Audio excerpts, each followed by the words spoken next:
right, everybody.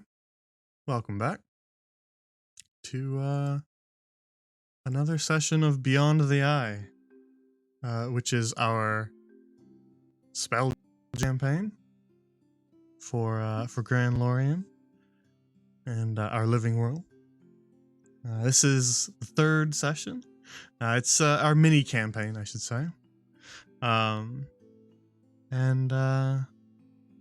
it's been a good time so far. I'm trying to think if we have anything else to talk about before we get into the actual Beyond the Eye stuff. I don't think so. I think we're all right.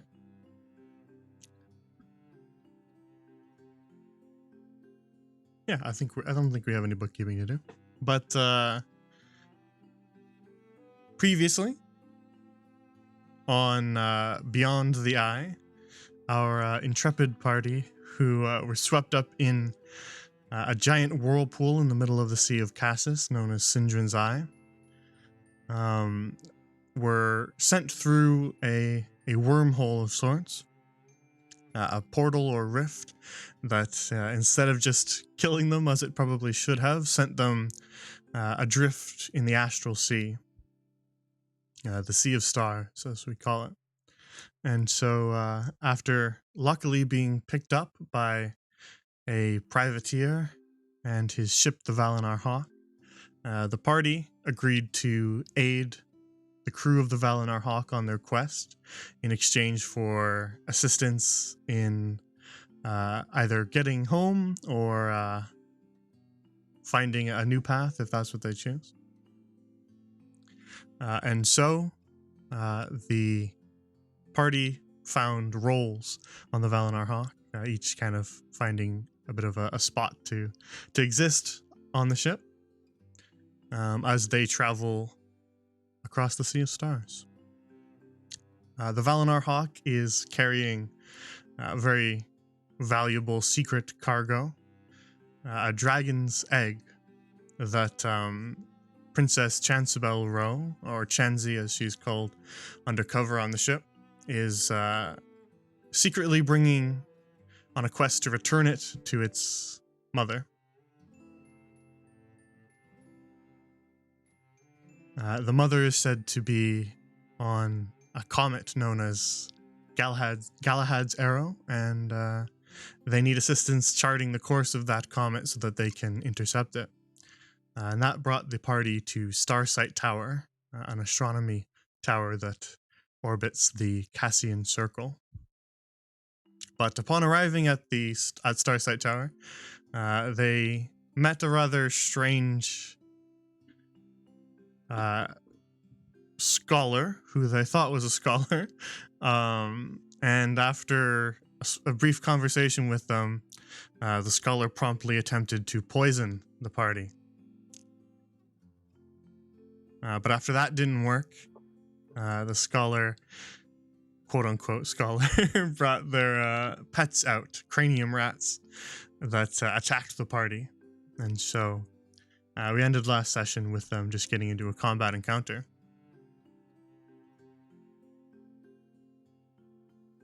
But we weren't able to have the encounter last time because it would have went rather long. So that's where we return to today.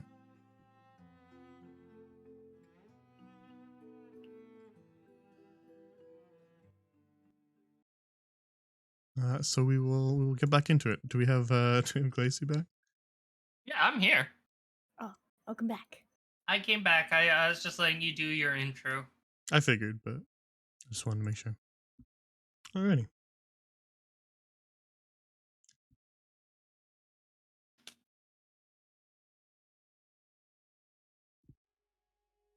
So, as you can see, the party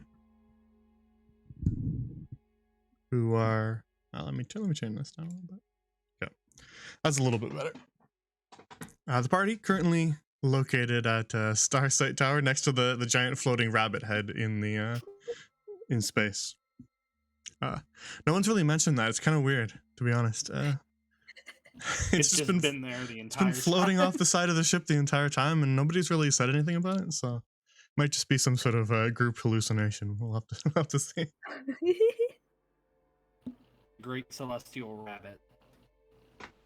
So the party was aboard the Valinor Hawk. They set sail for Starsight Tower and landed.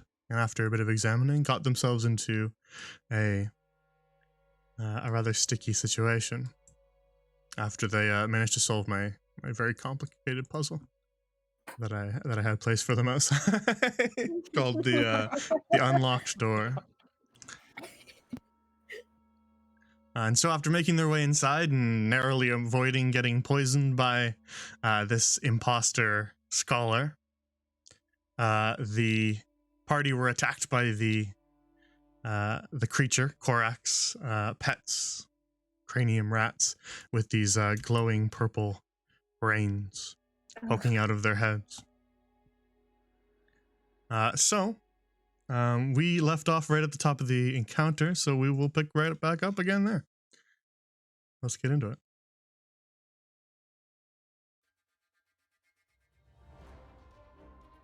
Okay.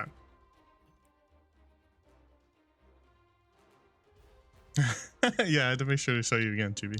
That was for you. So first to act is Iris Moonmender. With your lightning fast Limsa wits, as you feel the rat kind of scurry across your feet, you jump back to your feet and react. How do you react? Alright. Quick question. Mhm. Would it be able to click in Iris's head that this guy, like, was trying to poison them purposely? You did kind of discuss a little bit last time with him.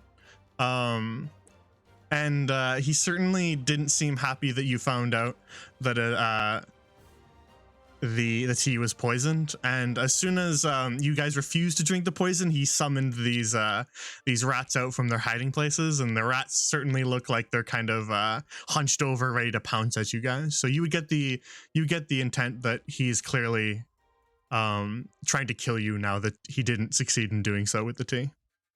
Good. Just wanted to make sure. Alright, so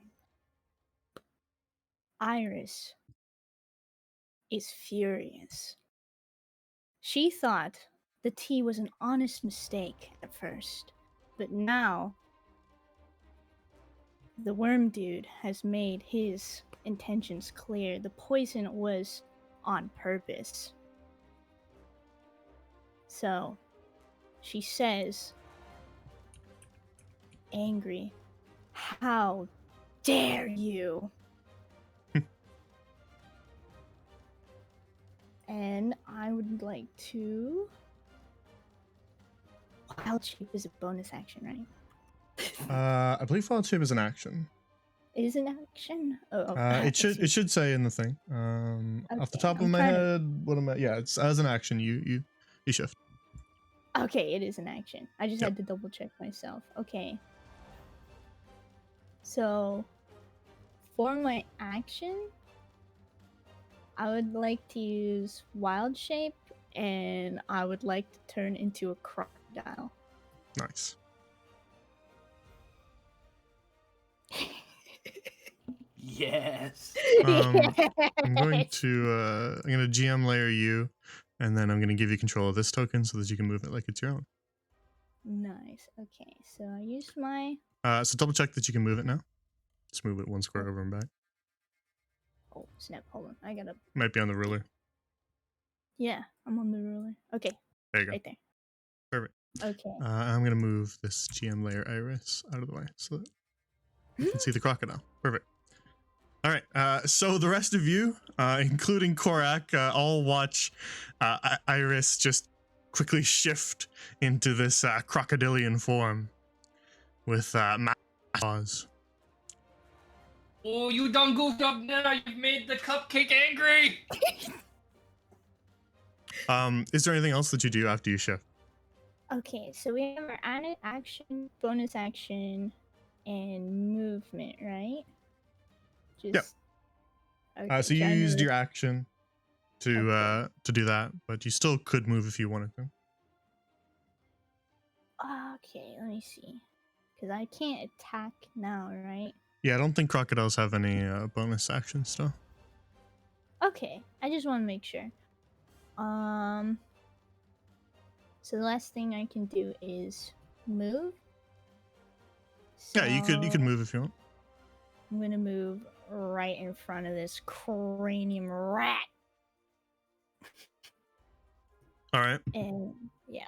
Yeah, the rat was kind of like hunched over and ready to pounce at like at your ankles, Iris, and then all of a sudden you turn into a massive crocodile that's down at its level, and it just kind of you see it just have almost a second guess moment as it just is like wasn't ready for that. Yes, now there's just angry crocodile noises. And with that, I don't think I can do anything else, so I will end my turn. Very well. So the rat right in front of you, as it sees you shift into your crocodilian form, you see it shrink back for a moment, and then you see its brain glow purple again, and the eyes flash purple too. As Korak commands it, no retreat, it must fight. And so it bares its fangs once more and it attacks you, Iris. Okay. What's a crocodile's AC? It's armor Well, class? we probably beat it, but Okay, it's the 12. okay, we did beat it. We got a 15. Dang it. All right. So the rat just kind of bites at your scales, Iris, on one of your crocodile arms. It doesn't manage to sink them that deep, though. It just hits you for 3 hit points. Okay, for 3. 3 piercing, yeah. Oh, So again, that's for your crocodile, your crocodile hit points are sort of independent from your own hit points. yeah. Right.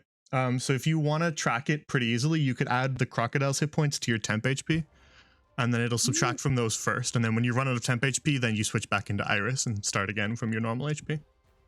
Okay. It's an easy way of tracking it. The temp HP is right beside your normal HP to the right. There's a little temp thing. So you just type the number of crocodile hit points in there. Then when you subtract health normally in the usual box to the left of that, it'll subtract from the temp HP first because it's on top of your normal HP.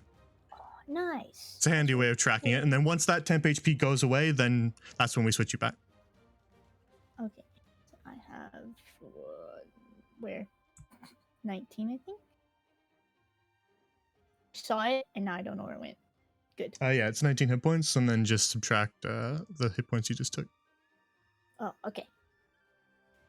Subtract that little 3 piercing. Okay. And then 3 damage. There you go. Nice. Got it. Now you know how that works. Awesome. That's really cool. So that rat kind of nibbles at your arm, Iris, but doesn't really manage to wound you that badly. It doesn't really manage to get through the scales. And that'll be its turn, so that brings us to Adam. Okay. I'm going to move. Let's see. I'm going to move to here, Very well. and I'm going to again activate my goggles, and I'm going to fire a guiding bolt at Korak. All right.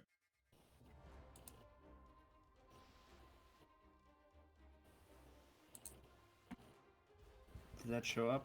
I don't think it showed up. Sorry, I'm in the other table. It showed up for me. It was a 20. Dirty 20. 20? Okay. Dirty 20. Does that hit? It does hit, yeah. Okay. Nice. Fantastic. And 46. Roll that damage. Lots of 1s and 2s. I love it. Ouch. That's 6 brutal. points of damage. It is. It's bad. But on the plus side, the next attack against Korak has advantage. And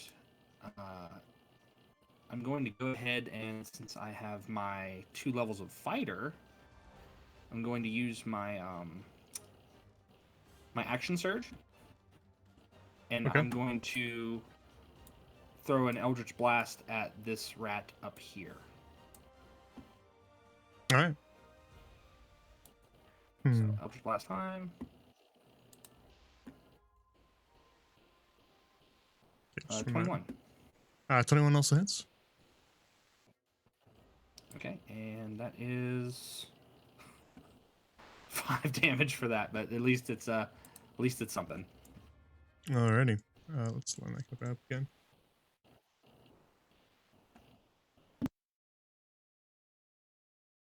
All right. Then you blast radiant light at Korak, who kind of shrinks back from it as it sears at his earthworm-like skin. And then you immediately spin around and fire an Eldritch Blast at this rat and kind of slam it in the side with a bolt of light. Though both are still alive. It gets moved back about 10 feet too. Oh, right, yeah, you from where do he's that. at. It can really only go back this because otherwise it's going to be in the wall.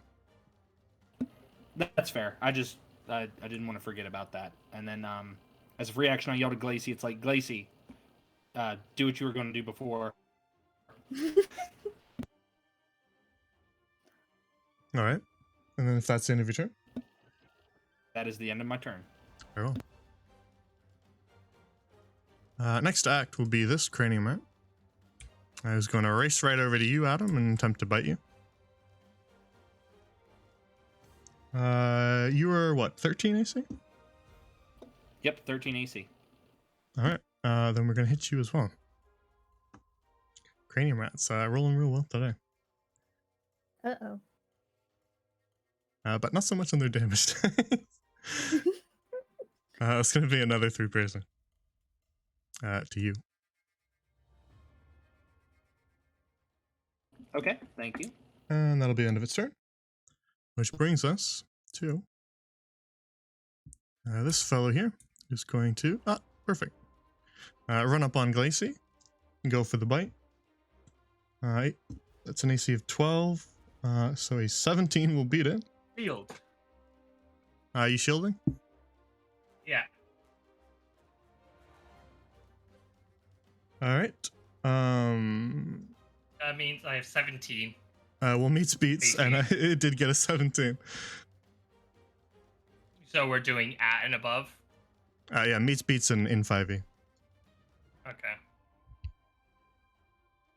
So what's the damage? In both directions.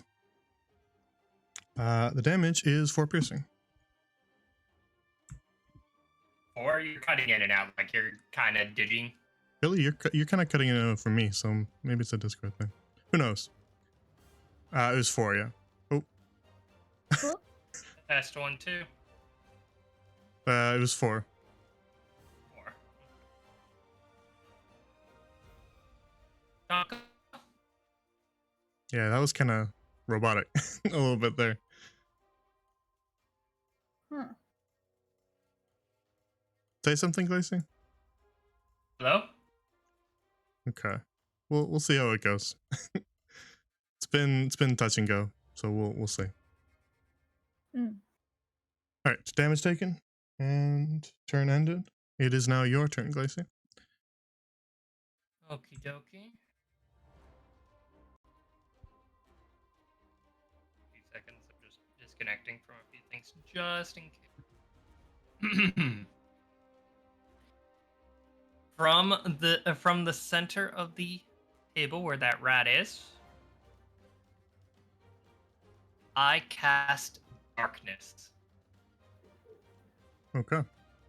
Let me see if I have a marker for that we can use. That'll help us remember. Yeah. Hopefully. Oh, we Am I roboting for you, Rika?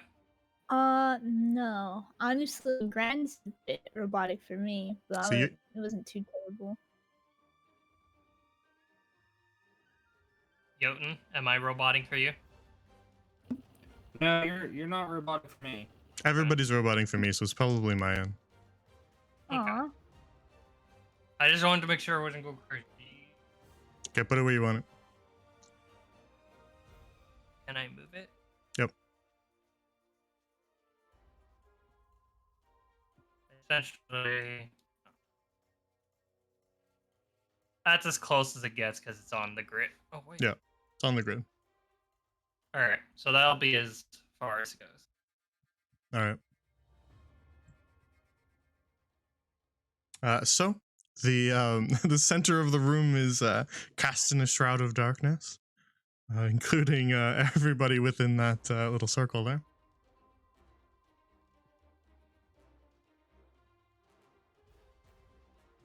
So are we gonna have a harder time seeing? Seeing in, but not out. Okay.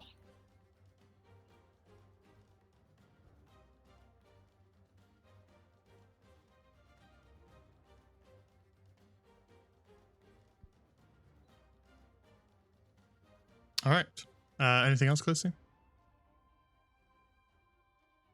All I can really do action-wise, because I can't really do any bonus actions. Yeah, that's it. Okay.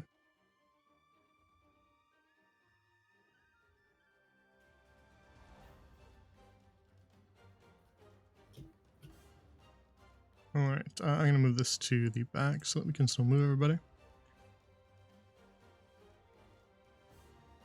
Next act is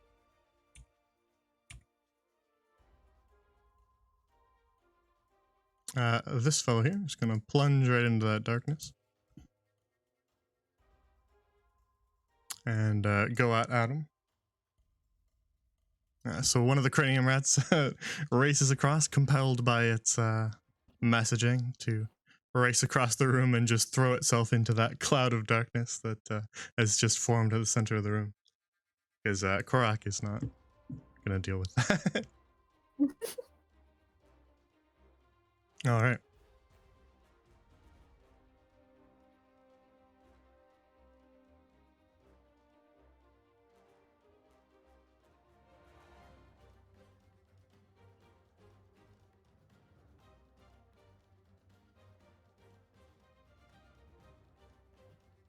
I thought this was the spell that you could the concentrate spell that creates disadvantage when attacking. Sorry, what? I was just thinking, I might have chosen the wrong spell when I was picking the spell list. I thought thought that darkness gives a disadvantage to those attacking in it. It does, yes. It's pitch black here, so everybody in this circle is going to have a hard time.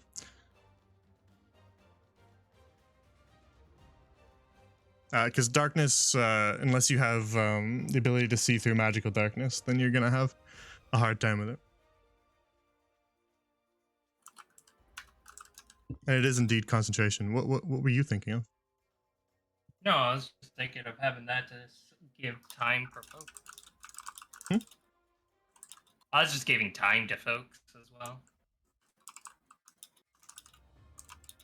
Okay. Continue. He just didn't say in the spell list about the disadvantage, but it's okay. Well, it's just because it's a darkness roll, which is just a 5e roll. It's not specific to the spell. Oh. It's just magical darkness, which just means that dark vision can't help you with it. All right. Disadvantage. This rat will miss you, Adam.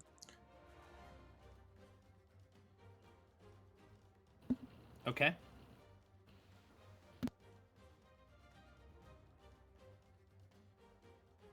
And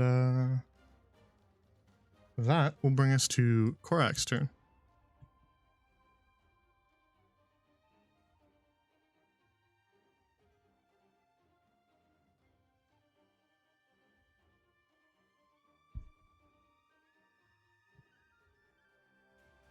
And he is going to take a little bit of a look at this this shroud of darkness here, and he's not impressed.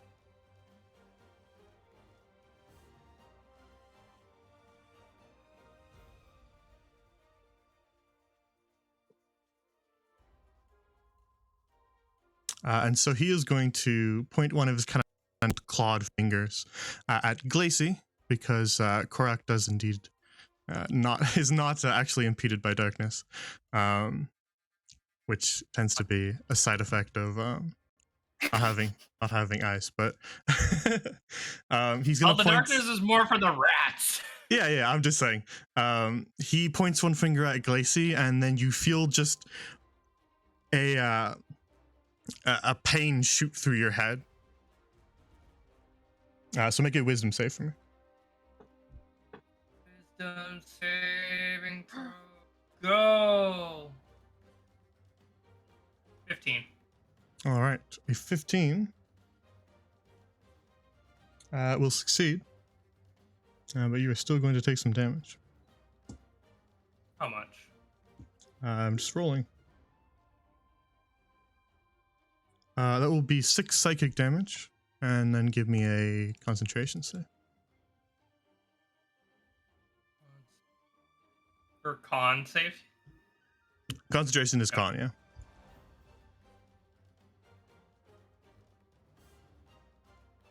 All right. 22. Darkness remains. Oh, nice. That'll bring us to the end of Korak's turn and onto this rat, who will run up at Glacy into the darkness. Yeah, we'll say it's in the darkness because it's got its head in there as it runs at you. So I'll give it disadvantage as well as it tries to bite Glacy. All right, it's not hitting you, which will bring us to Iris's turn. So Iris, you are crocodile mode, and you were getting ready to bite that rat, and then everything went black. Uh-oh. Angry crocodile noises? Alright. So do I have a disadvantage when I'm trying to bite that cranium rat? Well, I don't think you don't even have dark vision, but dark vision won't even help you. So yeah, this is pitch black darkness, so it's not going to help you attack this fellow here. Okay.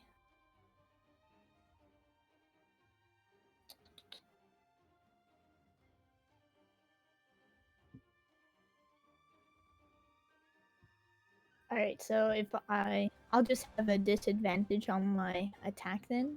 Yeah, Or so how does that you work? you roll to hit twice, and then we take the lower result, Okay.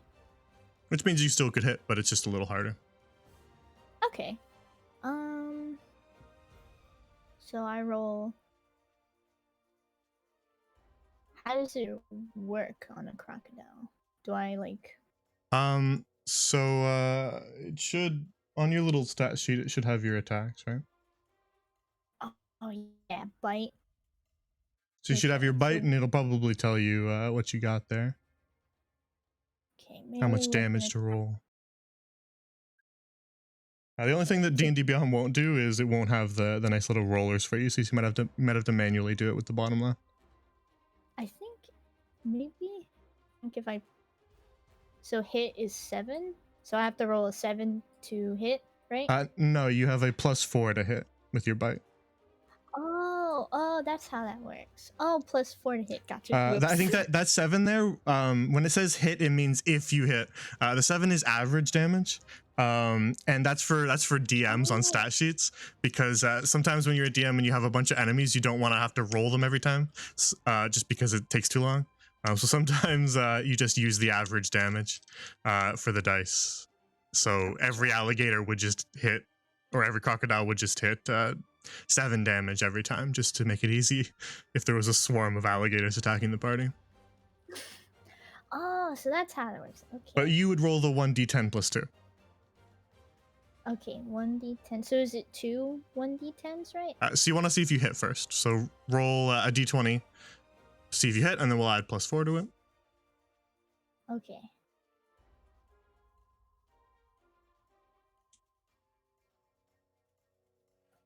No.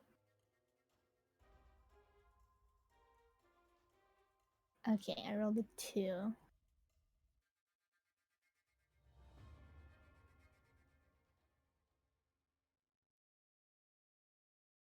So that means I'm not hitting that rat, right?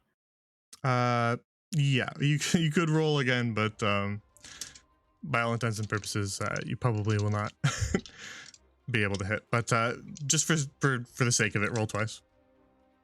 I'll roll the 1d20 twice. Yeah, you roll the d20 again. So that first one was a because you have +4, so the first one was technically a 6. Okay. But we need to see if it's a 1. Seraphin's right. I don't typically do like you hurt yourself on ones because that doesn't tend to be the most fun, but it's still entertaining. No. All I right. rolled a 3. What the? So you snap at it twice, but the rat manages to dodge around you in the darkness. And so you don't manage to hit it. Dang it.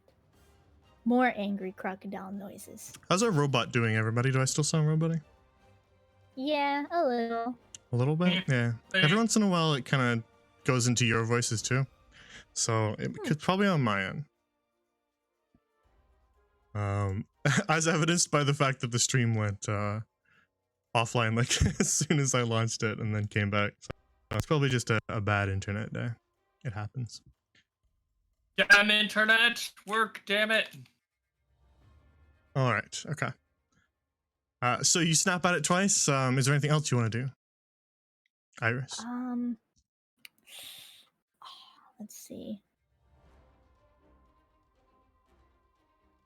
I don't think so, no. So I will end my turn with just angry crocodile noises.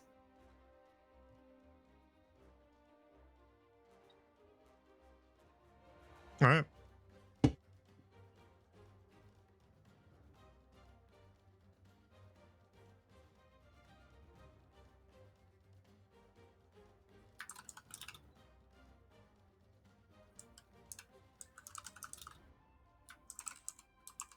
Then we will get to this cranium rat. It's going to try to snap back at you as you snap at it. And let's see. Okay, first roll was a 16. Let's see what the second one is. All right, second one was higher. Okay, then this one's going to manage to hit you. It was snapping at you blindly, but it managed to accidentally hit you, I guess. Dang it. So I'll hit you for another 2 piercing. Okay. 2 piercing. And that'll be the end of its turn. Which brings us to Adam. Okay, question. So since my guiding bolt, the advantage ends at the end of my next turn, at the end of this turn, if I were to fire at Korak, would the disadvantage imposed by the darkness just give me a flat roll? It would cancel it out. I'm trying to remember the specific wording on whether you can see out of darkness or not, because I know there's been disagreements on it. Out of the darkness spell. Some people believe the darkness is a like a fog cloud that you can't see into or out of. Some people believe that you should be able to see out of it. It's a disputed thing. Yeah, that's what I was getting confused about, but no, that's fine. Go. In my own personal opinion, I feel like the fact that you can't see within it should probably imply that you can't see out of it, as that would be really weird to not be able to see anything within it but everything around it. I can't imagine how that would look to myself in real life. But so that would be the way that I would rule. I'll look into it after this session in case you want to cast that spell again, and I'll see if anyone else has a better argument for which direction. Okay, because a flat roll. The advantage and disadvantage will cancel out, so it'll just be a flat roll. Yeah, that's the way I'll rule it today, and we'll see what other people argue, and if anyone can manage to convince me otherwise, then we'll do it differently next time. I was just going based off the spell description where like he's surrounded with like mystical light right now, so maybe the magic light I can see faintly through the darkness. Yeah, but I don't think that they don't write spells with the express intent that they interact with other spells. So It's rules one is of written, those- probably it's not. But But Yeah, I was I'll about give you to the say I'll it. give you the flat roll on it because I think that does make sense. Okay, well, flat rolls coming Korak's way. I'm going to hit him with an Eldritch Blast. Very well. 17. 17 hits. So in that murky darkness, you spot a little bit of a glint of something outside the circle, and manage to hit it with an Eldritch Blast, slamming into Okay. Korak with a bolt of light. And obviously just probably pushes him up against that bookshelf or whatever that is. Yeah, it slams him And- back into the bookshelf, and he's kind of sent reeling for a couple seconds. And I would still like to move. I understand that it would incur an attack of opportunity. Yeah, depending on where you move. Yeah, depending on where I move. You do your movement, and I'll tell you what you take. Okay. I think I'm gonna go. Oh shoot. I want to move here. Okay, yeah, then you'll take an A out from this guy, but it'll be disadvantaged.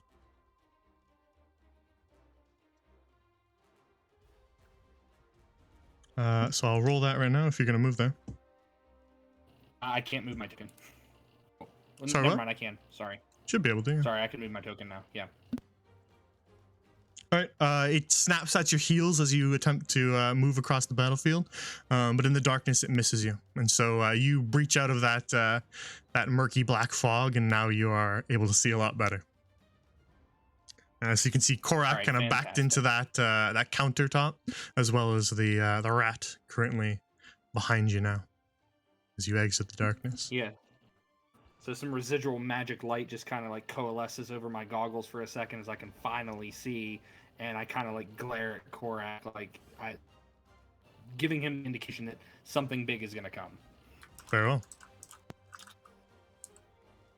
And that's my turn. All right. Then this rat is going to kind of see that you just emerged from the darkness, and then immediately try to snap at you as you emerge from the shadows. All right, and it will hit you for 2 piercing. And then Okay. we will go to this one, who's going to disadvantage roll against Glacy. And miss with a 2.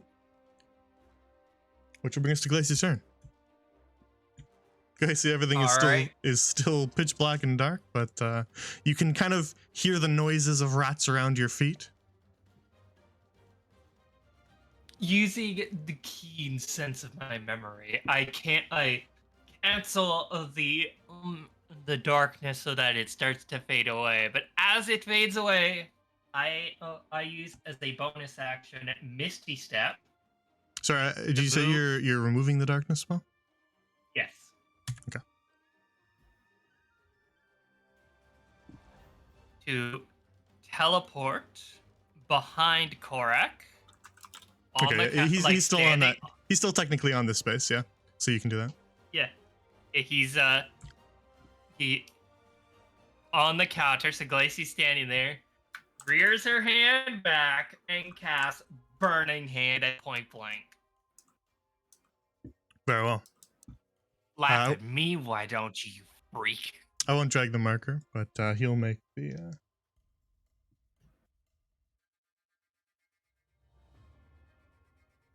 He'll make the dex save. Your save is 14, right? It's Korax's dex. I don't think he's particularly good at dex. He is a giant earthworm. Well, he's actually not that bad. He's a nimble little earthworm, but so he does save it with a 17. But he should still take damage, right? On fail, I'll take half. So half So of roll- 15. All right. There you Are we doing lowest or highest? go.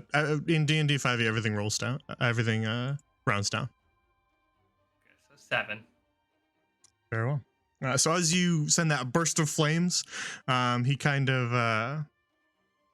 from Glacey's position, probably not. So I didn't bother dragging it.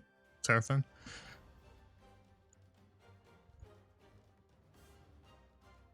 Well, it's 15 feet. This is the Yeah, that's what I was estimating. It'd be just shy of Adam, so I didn't bother dragging in. If Adam was a little closer, I would have dragged the actual marker I have for it, just so we could tell. Thank you. But Adam was a little too far away, just from my estimate, my eyeball. All right, so as the flame bursts out across the room, Korak kind of ducks out of the way a little bit, but you kind of singe his back and torch some of his robes. You can see the blackened cloth now along his back as he manages to duck out of the way of those burning hands. Anything else, Glacey? Glacey did a literal teleports behind you.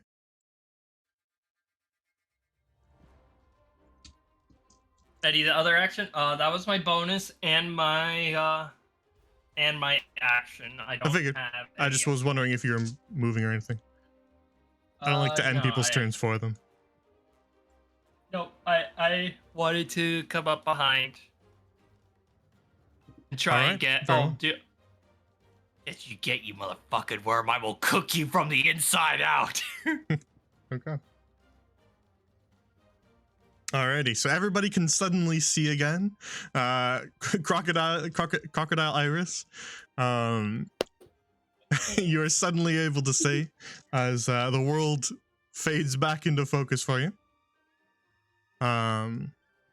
So the rats are also able to see. Lucky for them. Crocodiris. Yeah, I was trying to. I almost said that. But. All right.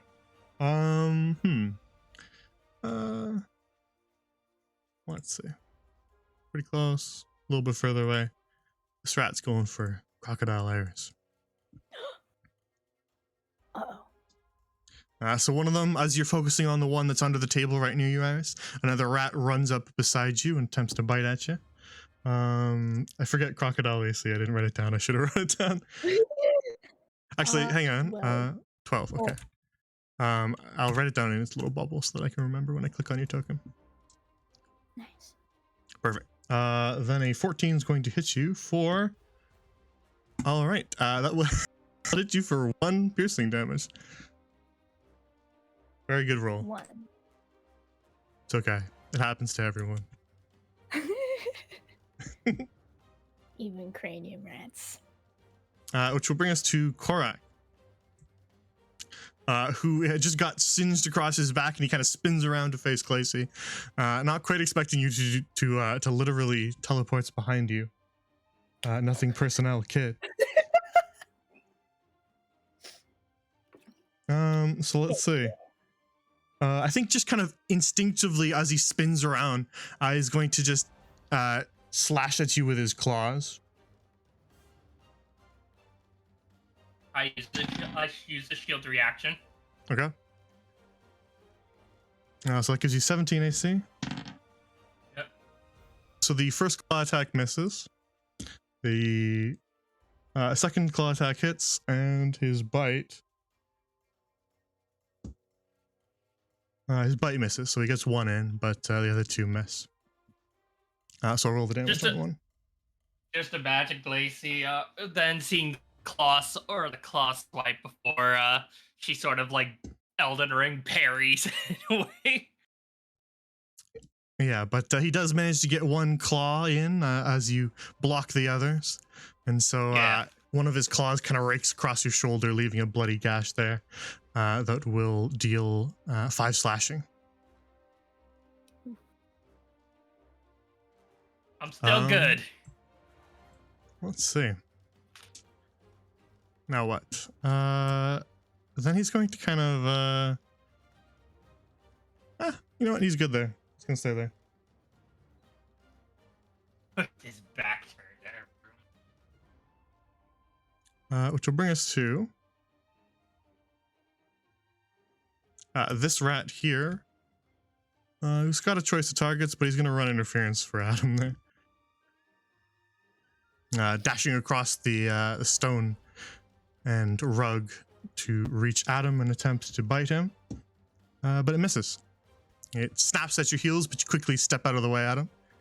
And that brings us to a crocodile. Yeah, crocodile. So a bunch of these rats run up on you, Iris, but your jaws are ready. What do you do? I'm gonna bite a rat. Oh wait, did I? Oh, that was me. Okay. Yeah, I that accidentally was- clicked the thing, sorry. Yeah, that was not that's not your roll. Thought I clicked something for a second, like, No, I'm gonna bite me a rat. I'm gonna bite that rat. So I gotta roll 1d20. Just the 1d20 because you don't have the disadvantage because the darkness is gone.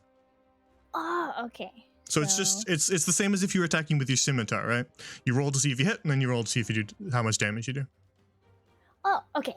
So So I'm the gonna roll- d20 is just the to hit roll. Wait, is it a d? Okay. It's a okay. d20, just like how when you click your +4 or whatever on your normal sheet, that's rolling a d20 and adding 4 to it. Oh, I can just click that. If you have a Right +4 there? normally, then yeah, just use the +4. Yeah, use your scimitar roll Come because that will. Oh, there you go. Oh, yeah, it's got a bite roll. Oh, cool. Okay. That's neat. I wasn't sure if it would give you a roller like that, but awesome. Yeah, so you snap at this rat, but it manages to dance out of the way. Dang it! No. Okay, let me look at my crocodile. Let's see. I think biting's all I got, Chief. You can move if you want, but you don't have to. No, cause that's the cause then they can get me, right? Cause it's that what do you call it? Opportunity. Yeah, it's an attack of opportunity if you move outside of one of their ranges, which is that 5-foot kind of around it. But you could pivot within. These are tiny little rats. They're not huge people, so you could move like there if you wanted to, kind of pushing between them, and under that chair, since there's kind of empty space under it. If you really wanted to, but you don't have to. I'm just pointing out that it's moving within is fine, like pivoting around an enemy or within their range.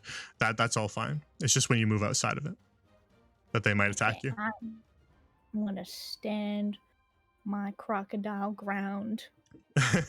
Very well. I'm gonna end my turn. Then that'll bring us to the rat that you snapped at. It's going to snap back at you. Ew.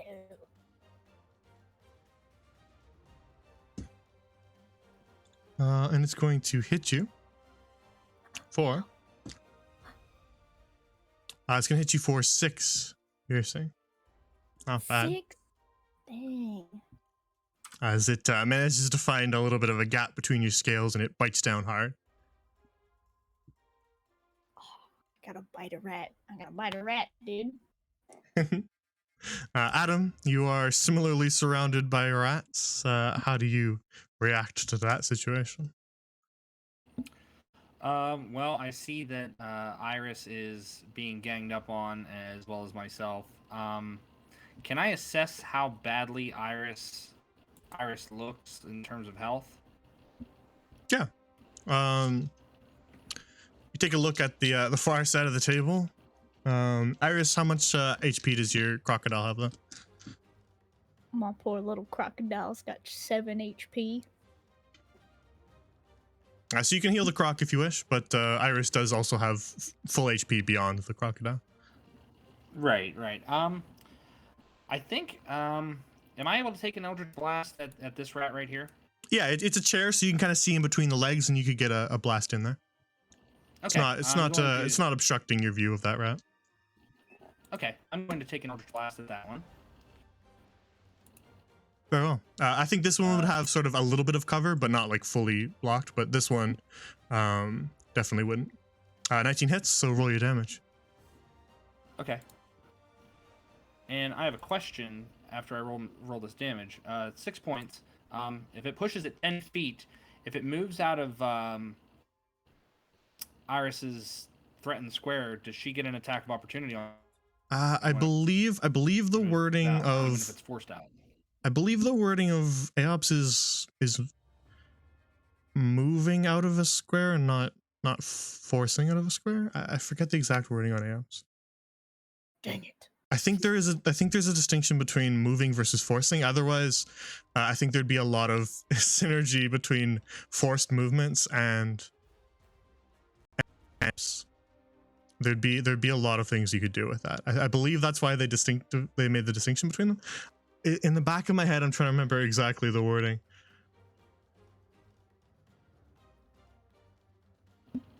Okay. Either way, I'd still like to push it to 10 feet back towards the area here.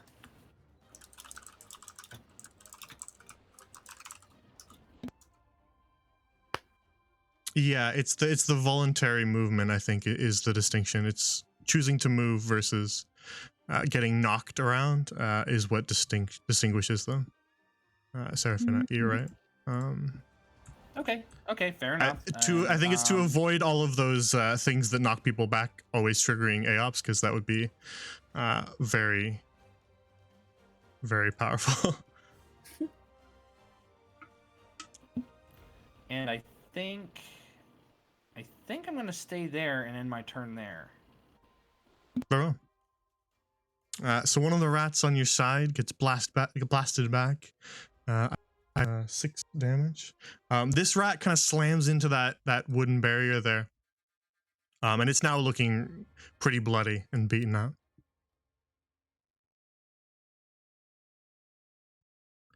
Which will bring us to, I believe, this rat.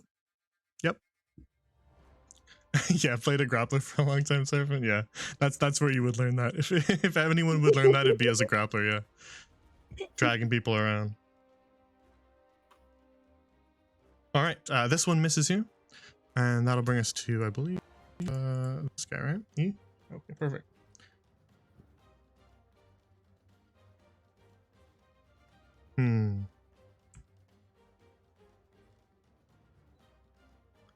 I think distance-wise, he would probably, especially because you're up on that counter, I think he would go for crocodile. Dang it. Something about a crocodile just seems to draw aggro. I think it would in real life too. It's understandable. If a crocodile just suddenly teleported into your living room, you'd pay attention to it. It's true. Very true. For all these rats know, Glacey's up on the counter to avoid the crocodile. It's going to bite at you, but it's going to only meet tough skin and not manage to do any damage to you, Iris. Which brings us to Glacey's turn. Just up on that counter, Glacey. As Korak swivels to face you, what do you do? Because I've used up all my secondary slots, I'm now going to use a first level slot to cast Burning Hands again. Very well. I think we're Dex. still... Yeah, I think we're still out of range. 14. Perfect. All right, Dex 14. Let's see if he gets it. He does not. He gets an 8. So roll your damage, and he'll take all of it. As he spins to face you, just blast him point blank in the face with another cone of fire, and 11. He takes it directly to the face, and you see parts of his flesh just kind of char as you blast that gross-looking earthworm right in the face. He lets out a sort of telekinetic squeal in pain that just sort of echoes in all of your heads, sort of not even trying to telepathically send you a message, but still sending one out regardless. Is there anything else you're going to do, Glacey? The only sort of action, because I have no bonus action or whatever, but Glacey's just sitting there with her arm still like super heated from the constant casting of Burning Hands. I will reach this down your throat and watch you burn. Yeah, that would kind of hurt your hands, huh? Constant burning hands over and over and over again. Yeah, it'd be like when you're like cooking something really hot and you have your hands kind of close to the pan. It's just they feel like they sting afterwards, right? Yeah. Yeah, That's But what her it'd be hand- like.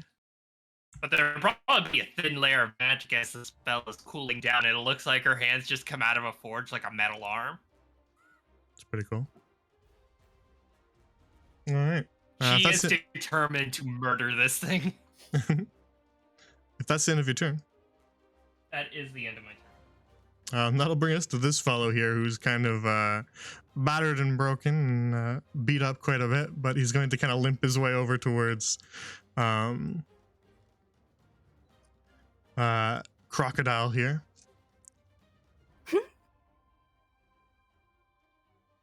And then, with only the last vestiges of his life, you see that purple brain begin to glow.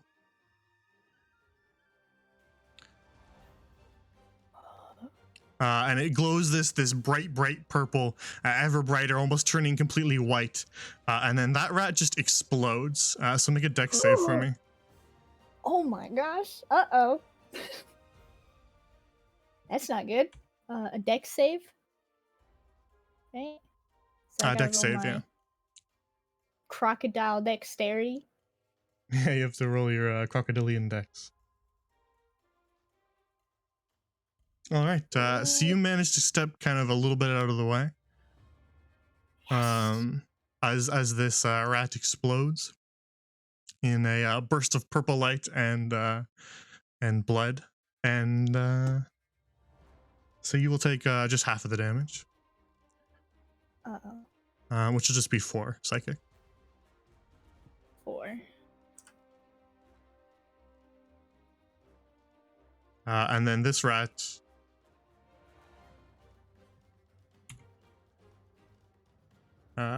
dies from that, obviously.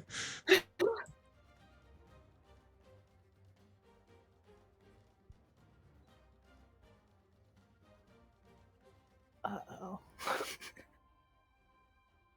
Which will bring us to Korak's turn.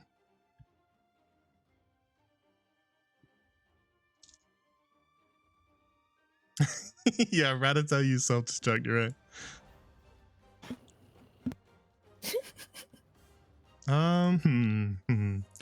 Glacius probably is focused because you just gave him 3rd-degree burns on his face.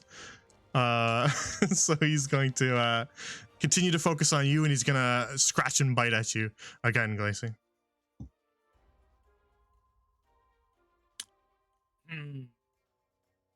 Are you shielding? If I shield, I use up my last first slot. It's up to you. Ooh. That means I can't burning hands him from inside out. But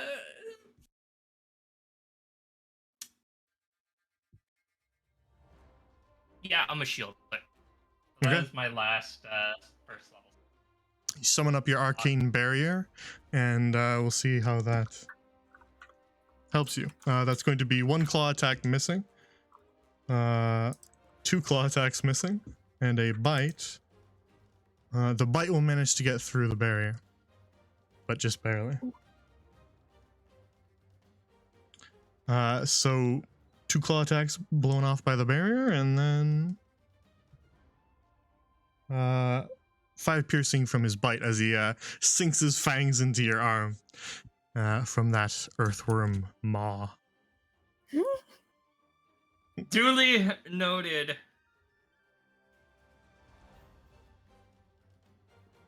So now both of you are looking a little bit beat up from the far edge of the room. Bring us to this rat here, who will claw at Adam, but roll a natural 1. So this rat does not hit you. Fantastic. Actually, you know what? This is a bit of improv, but with a nat 1, I'm gonna roll a con save for this rat. Okay, then nothing happens. Which brings us back to the crocodile.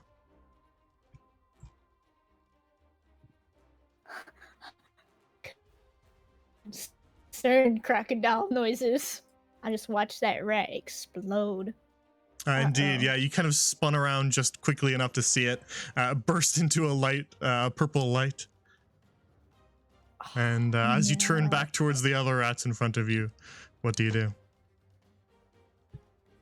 I'm thinking, because it was low on HP instead of dying.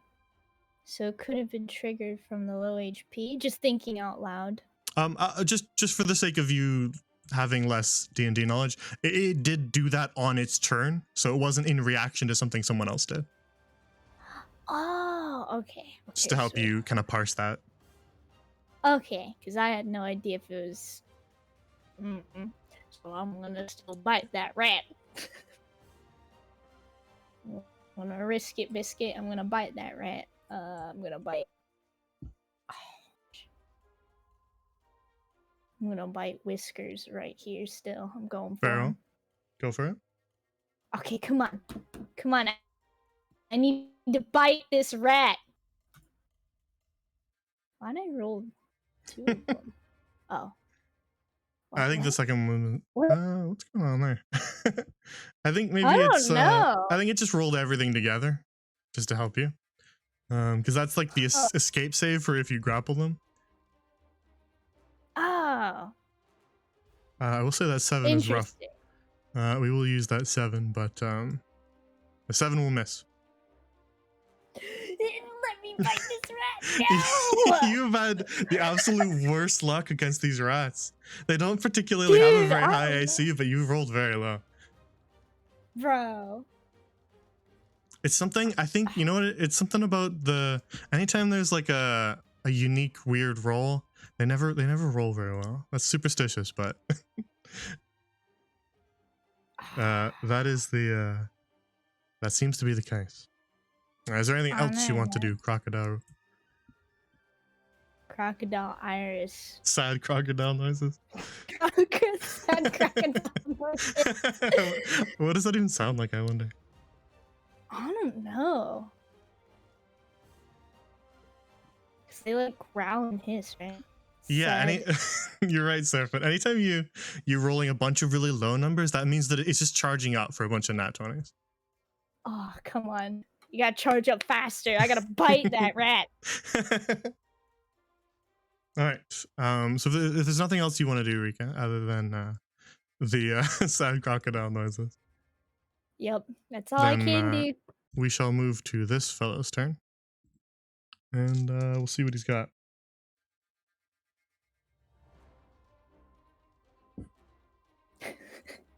He has a 2 for you, so he's not going to hit you either. You passed along your bad luck to him. And Good. You both just kind of snap at and you hit the wooden table leg and he hits a chair leg and you both just chew on wood for a little bit. Dude, I'm just going absolutely feral against these 2 rats. We're just snapping at each other. It's a really vicious battle just happening like beneath the teapot.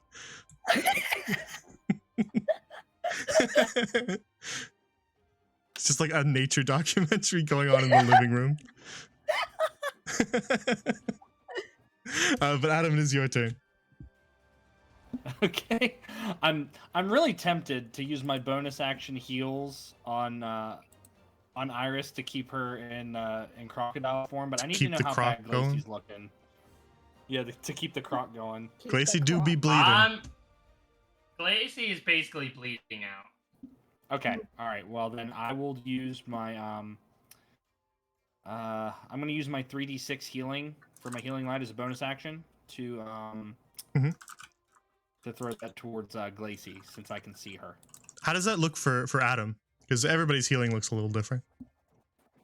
Well, when I manifest it, instead of my eyes glowing blue, they glow gold, and then it's almost as like when I like glance at Glacey, her eyes will go gold, and then it coalesces over her body like Yeah, the magic sort of spreads down from the eyes across the body and manages to heal some of the wounds. Very cool. But I'm using all 3d6. So there's 4, there's 5, and another 4. So you get a total of math is bad. 13 points back.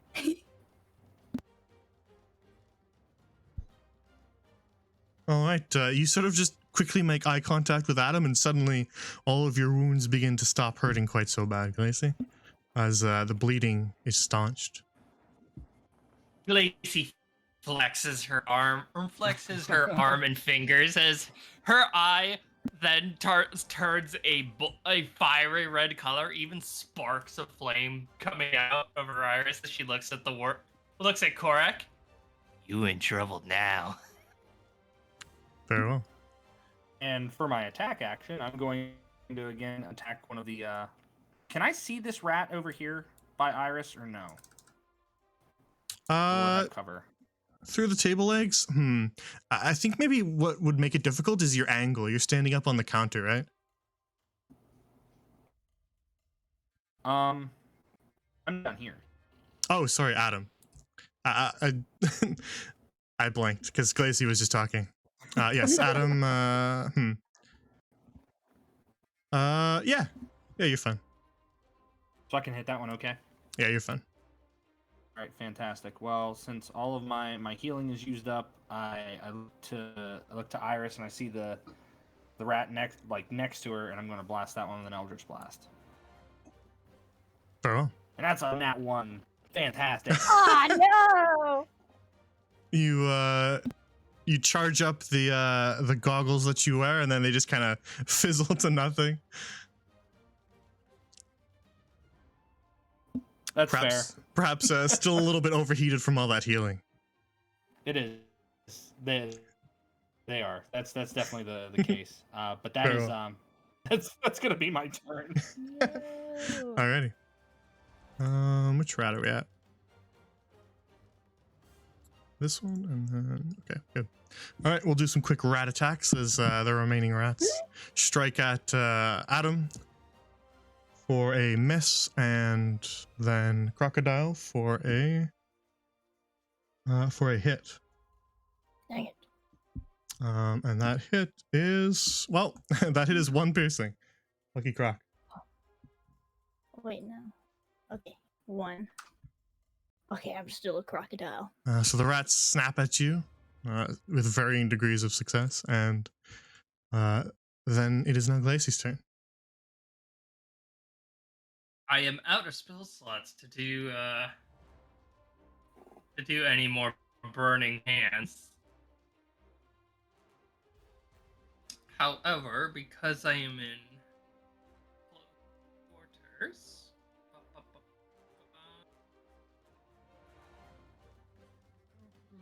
just looking over spells. We're only level 4, so I don't take damage. I'm gonna risk it, and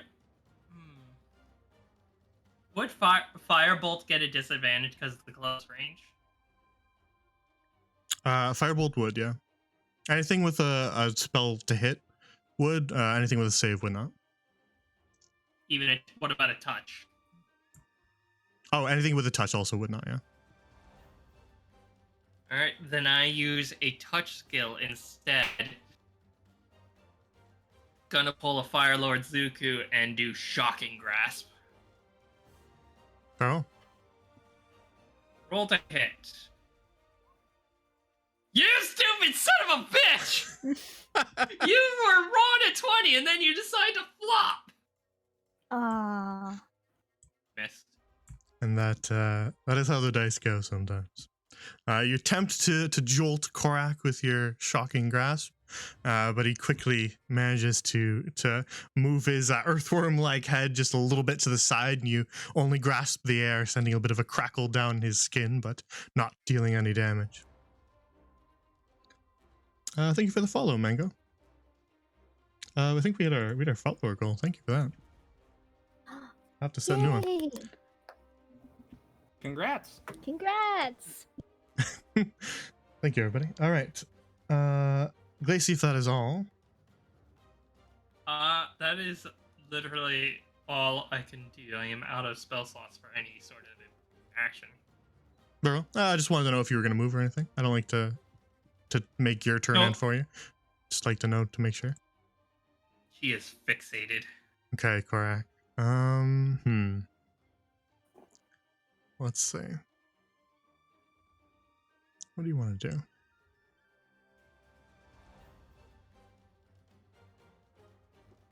Yeah, that makes sense for correct. Adam has been preoccupied with the rats around him and the healing, so he does not particularly perceive Adam as a threat at the moment. So he's going to focus on the one right in front of him and just go for another multi-attack.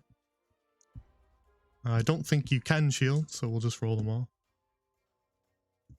Nope. Miss, hit, and hit.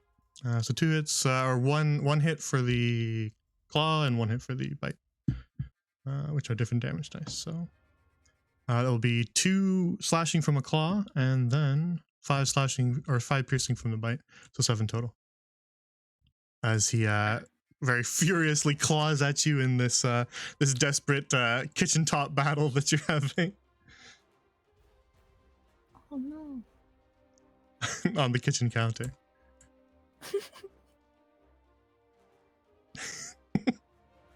Imagine having like a sword Real. fight on the top of the kitchen sink. So what you're saying is I'm the Amigo Montoya of mages now? Basically, yeah. All right, that'll bring us to the rat near Adam. Squeaks at you and then goes in for a bite at your ankle. But he rolls a 4. He is having a very bad day. We'll draw a little sad face on him. He's got crocodile Sad luck, rat. as we call it. No. I think that was a double miss for him too. Which will bring us back to the croc. All right, come on. I got Okay, it. everybody, channel your energy into the crocodile chat. Come on, Iris. Come on. Raise your Roll, hands. Iris. Roll. Come on. Come on. Hands up. Okay, I'm gonna try and bite Whiskers again. Right here. Come on. Ooh.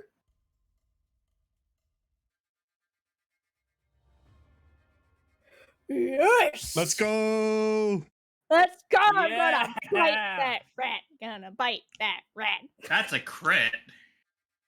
No, no, it was not a that's crit. not a nat It'd be green if it was a 20.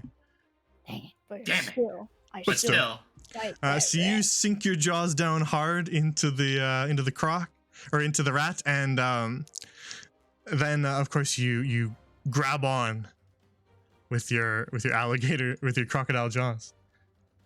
Yes. All right. So he's in a grapple now. He is indeed. Interesting. Yes, I bit the rat. Roll him. Roll him. Roll him, yes! Can I death roll this rat? So I That's believe the way possible. that your crocodile. Let me open that again. I think.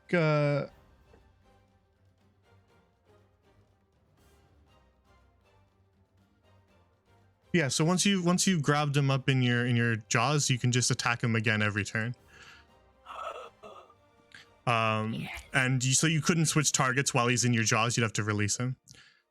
Okay. Well, I So- could death so roll if- this rat. Yeah, so if we wanted to, instead of just like biting down hard on him again each turn, if you wanted to, you could we could word that as a death roll,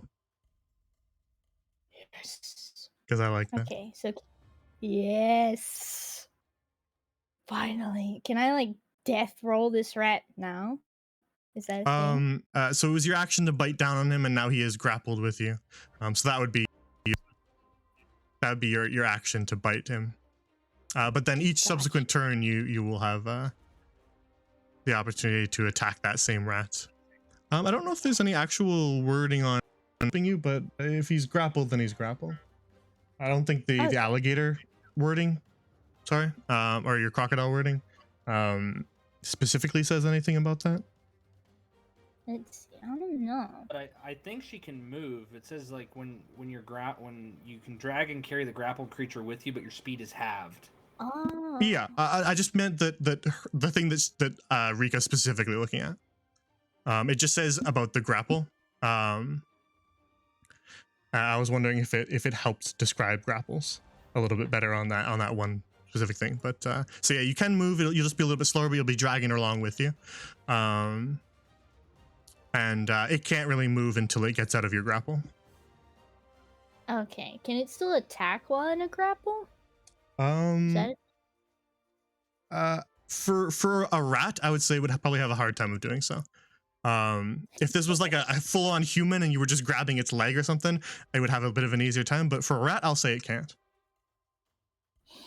regardless of rules. Just because it is a rat and you're kind of just biting down on its whole body, it's gonna have a bit of a hard time. So we'll have to try to struggle to get out before it can attack you again. Yes. Yes. Finally, Whiskers is going down. It is that rat's turn, so it's going to basically use its turn to try to wriggle out of your jaws. So it'll make a roll against that that it's been posted there in the chat that you can see. That's what that number's for. The DC, the escape save. That's what that's for. So the rat has to roll against that number, and if it gets that number or higher, then it would get out of your jaws on its turn.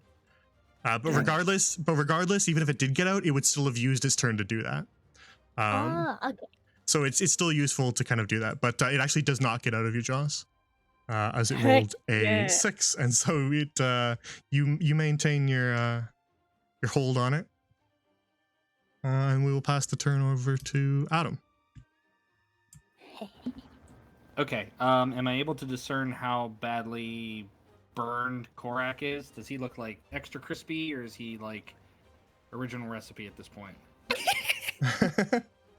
I will say that he is pretty badly burned across his face and one sort of on his back, on his last legs, but he is pretty decently damaged. Okay. I'm going to target him with a sacred flame. Very well. A light descends. So light descends for 1 point of radiant damage. I need him to make a I'll make his dexterity save. well, he does not succeed, so you get that point. Okay, I'm still getting my goggles to work, and Oh, no. I just look over and blast him from behind with like just a small sear, like, "Hey, I'm over here. Focus on me." Trying to draw attention away from Glacy is what I'm trying to do. It just kind of like nips at his back, his earthworm tail, as you attack him, but it doesn't manage to do a good amount of damage. Maybe Snacks was tampering with your glasses when you let him look at them. Uh-oh. Yeah, gosh darn it, Snacks. He was like, I can give you an upgrade, and then he just broke them. And he didn't tell you because he was ashamed. Oh no. Well, if that's the case, man, I'm still in a good position. I think I'm gonna stay here. I'm gonna stay where I'm at because I can see Glacy, I can see Iris, and I can see all the rats that are around us plus Korak. So I'm gonna stick around right here. Fair enough. All right, then we'll go back into some more rat pack attacks. This one hits you, and then I'm just gonna roll the two to hits at the same time because they're both attacking, and then the one misses the crocodile. So we'll roll the damage for Adam, which is 4 piercing on Adam, but no damage to the crocodile, and that brings us right to Glacy's turn. There's only really one thing I can do in this precarious position, but I am going to add some flair to it. Yeah, so Glacy, you saw Korak kind of just glance over his shoulder kind of quickly, instinctively, as he gets kind of nipped at the back by a sacred light. But he's still directly in front of you. With the back turn, she makes another attempt for shocking, but this time uses her power of the spellbook to change the damage type to fire. Very well. So it shall be a burning grasp now. Fair enough. So rolling to hit. God damn it. An 11. No, Probably not. An 11 does not hit him, no. Damn it.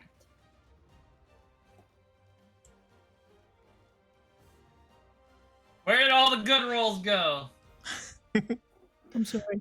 Now the alligator has the. Now the crocodile has the luck. Nobody else. The crocodile has absorbed all of your luck. All right. If that's the end of your turn, Glacy, then it is now Korak's turn.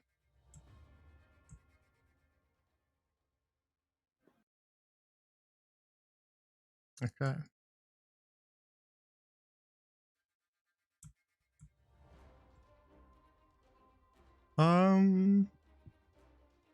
Yeah, I don't think there's any reason he would do anything different. That damage from Adam wasn't significant enough to change his targeting, so he's just going to go for another Glacy multi-attack.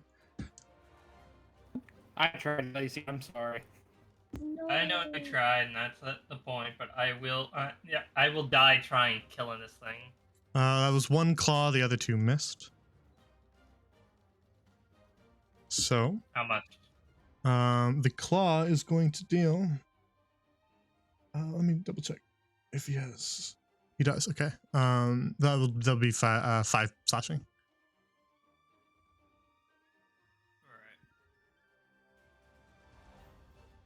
All right. Which makes it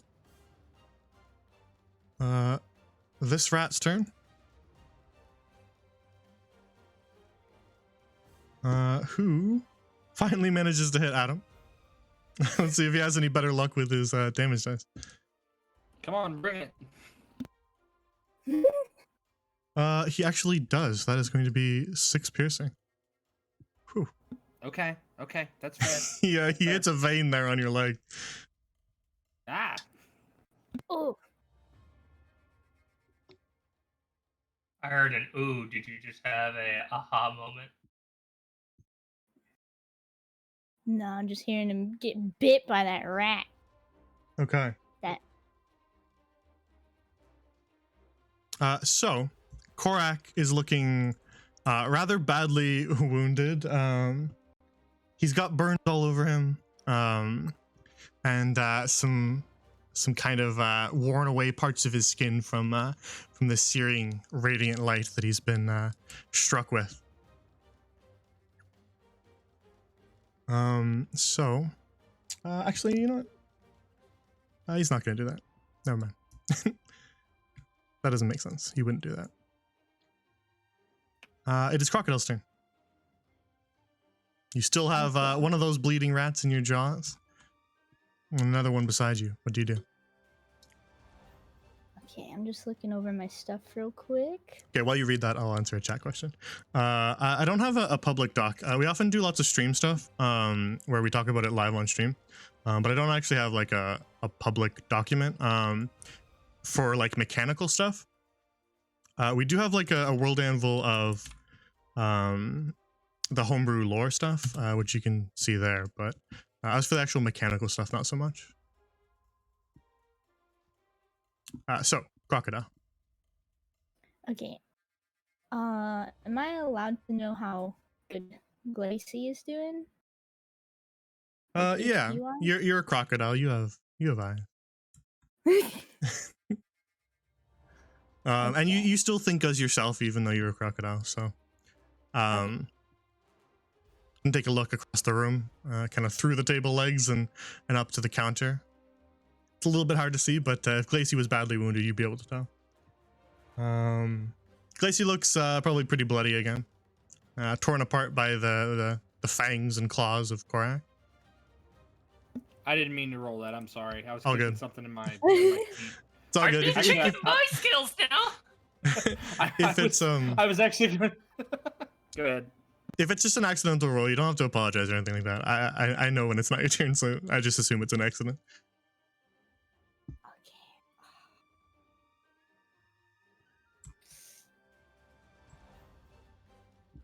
So Glacy is looking pretty wounded, but you do also have a rat in your jaws. It's true. I got that rat in my mouth. So what's your decision? I gotta take care. I gotta take care of this rat. Comrades or crocodiles? Make your choice. No.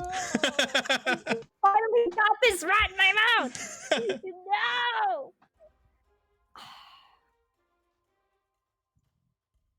Okay, I have a question. If I were to get out of wild shape, does that take up an action? I forget if there's a specific. Oh, I don't know. I'm trying to think. Yeah, it's a bonus action. It's a bonus action to get out of wild shape? Yeah. Ooh, okay. I'm thinking. Okay, so Glacy isn't down, right? No. No. Glacy's just kind of wounded, but so is Korak, and so is the rat in your jaws. You can Okay. taste cranium rat blood, Ooh.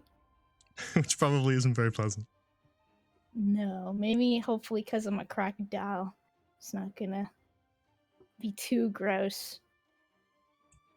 But I gotta take care of that rat. I'm gonna death roll this rat. That is a good question, Seraphin. Oh. Yeah, would I still have the rat in my mouth? Ooh. Yeah, Ugh. that is pretty hard to say because I've actually I can't think of a single instance in which a druid has ever wild shaped out while grappling when I've played. But I think maybe we would give it an opportunity to escape as you shapeshift. Fails that, then you could decide where you're holding it. I think that's probably how I would do it. If you wanted it to still be in your mouth when you shape back, then yeah. If you wanted it to be like in your arm or something, then that would be reasonable too. Oh yeah, just like putting this rat in a headlock. But I think just because of the fact that you're shapeshifting out of crocodile form, it would give it an opportunity to escape. Gotcha. But All right. so that's how I'd probably roll that. Okay, I gotta take care of this rat in my mouth first. I gotta Very well. end his little squeaking life. Okay, so what do I roll here? So you're just making another bite attack.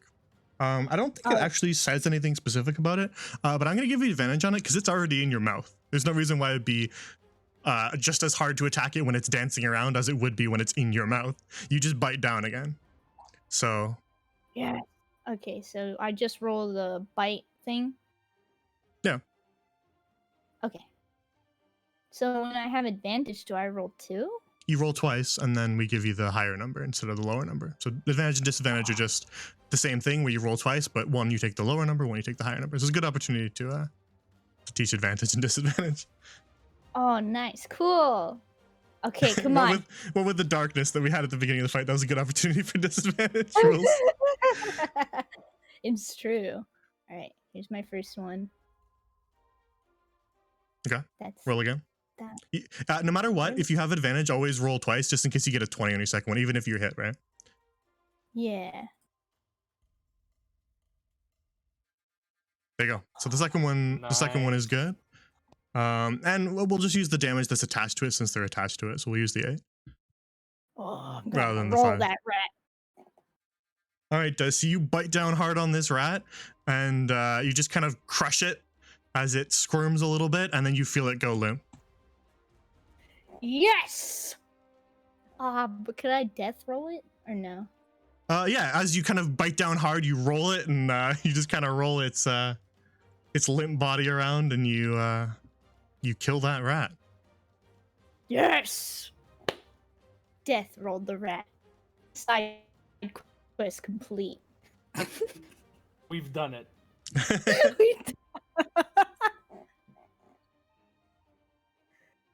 Yes. Alrighty. All right. So with that rat dead, you kind of drop it to the side as you come out of your death roll. You still have movement and stuff. You still have other things you can do. Is there anything else you want to do? Oh, okay.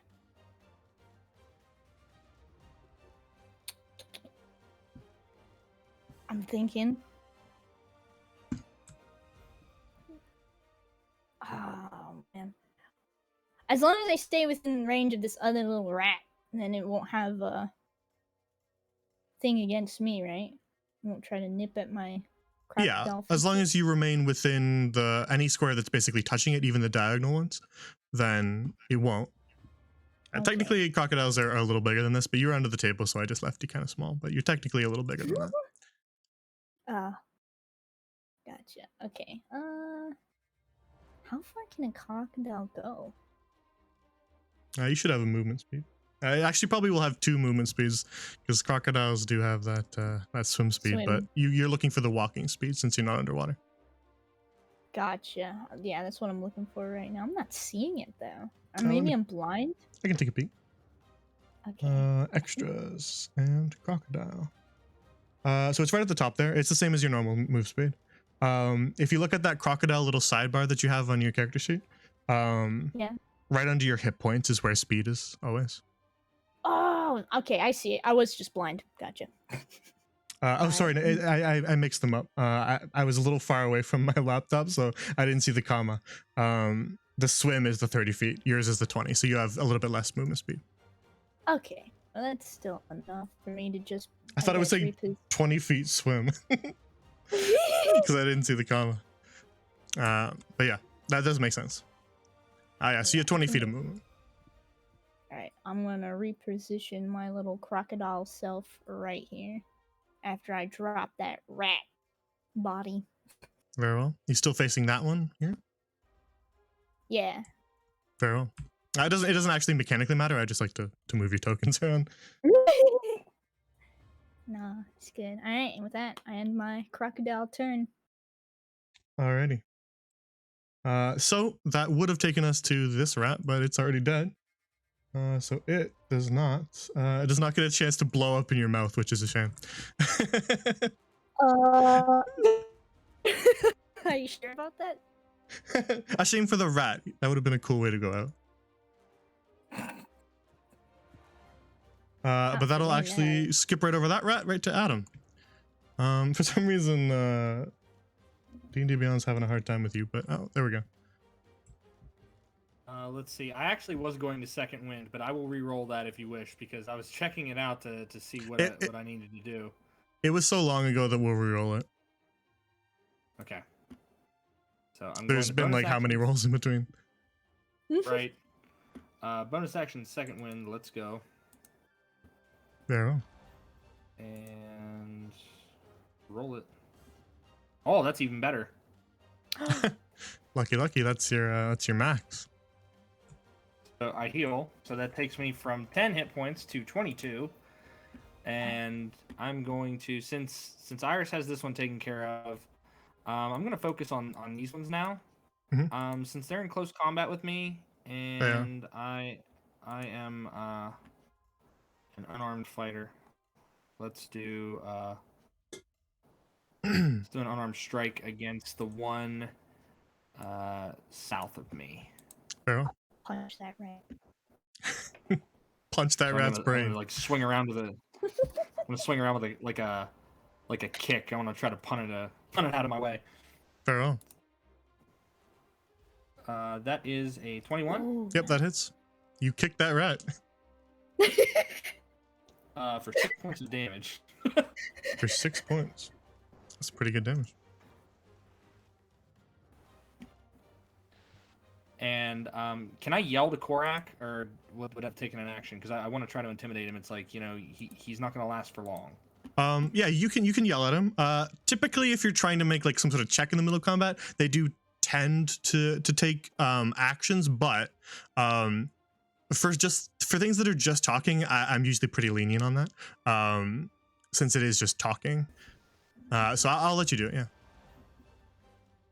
I basically yell to Korak, these rats, they aren't going to save you. Stand down. Okay. Yeah, make an intimidation check, and we'll see how it goes.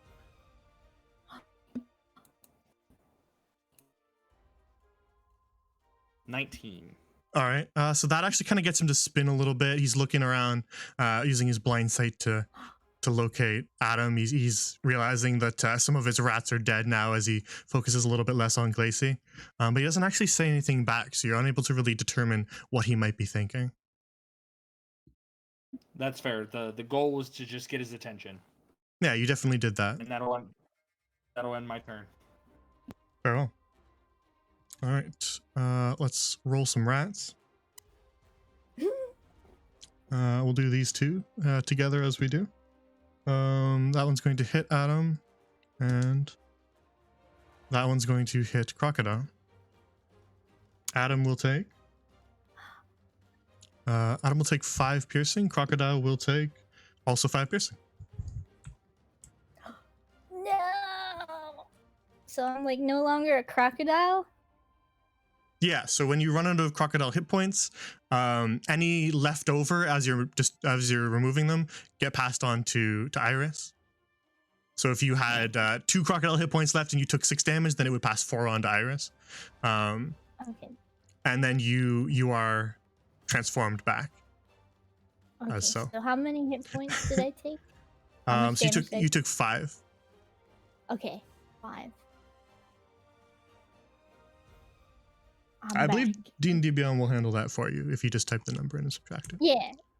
Good. Now, Iris, you kind of like transform. You were sort of down low to the ground as the crocodile under this table. So how do you think you come back? Are you like lying down on your stomach, or are you like suddenly bumping your head on the table? What happens? I'll bump my head on the table, letting out a little oof. Yeah, not enough to take any damage, but enough to just kind of smack the back of your head on that. It bends the point of your hat and you bump your head a little bit. Oh no, not my hat. You'll have to straighten that if you survive this. Iris Gremlin stats.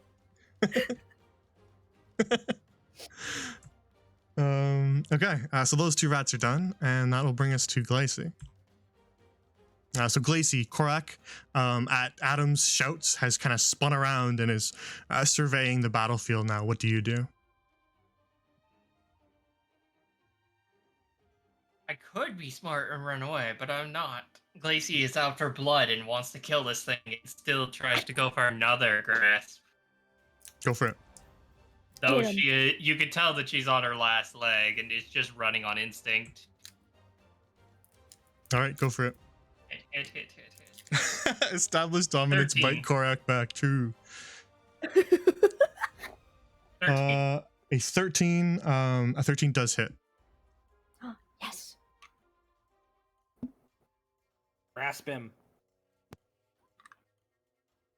Gotta be should be 2. Very unlucky. But he will take the damage.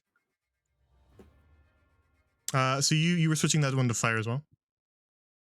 Well, I already used my a single. I can only do that once.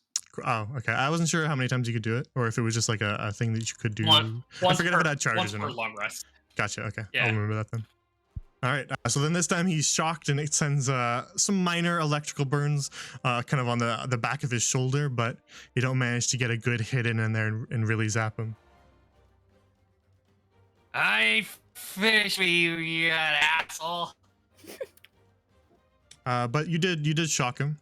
For some reason my my icons are not loading and I would have to refresh to do it, and I don't want to do that. So I'm just going to use that to remember that he can't take reactions. There is a lightning bolt one, but I can't find it because none of the icons are loading. Oh, no. They all just look like Reload blank if you have squares. to. I don't want the music to have to refresh and all that, so we'll just keep going. Yeah. I'm able to remember that means no reactions. He's not a particularly reactive guy anyway. Is that all, Glacy? Yes. Farrell. That brings us to a dead cranium rat and right to Korak. What would he do? Ooh. Okay, so he spins to face Adam as he's getting a little bit zapped from behind, but probably not enough to redirect him back towards Glacy, because he's now surveying the battlefield. He sees some of his rats are dead, others are kind of battered, but so are you guys, and so is he. So he takes all of that into account, and then he's going to attempt to kind of move away from Glacy. Advantage or attack of opportunity. Yeah, you can attack of opportunity him.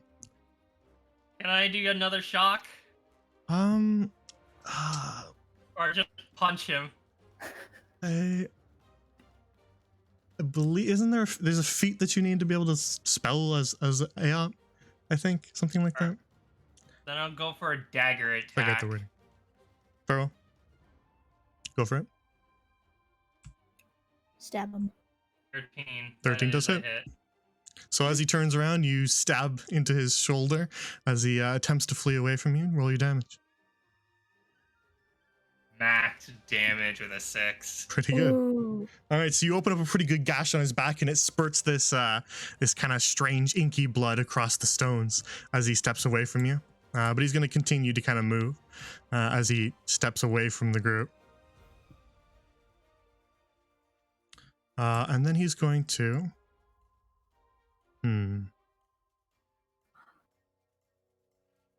he's going to point one of his gnarled little claws towards Adam.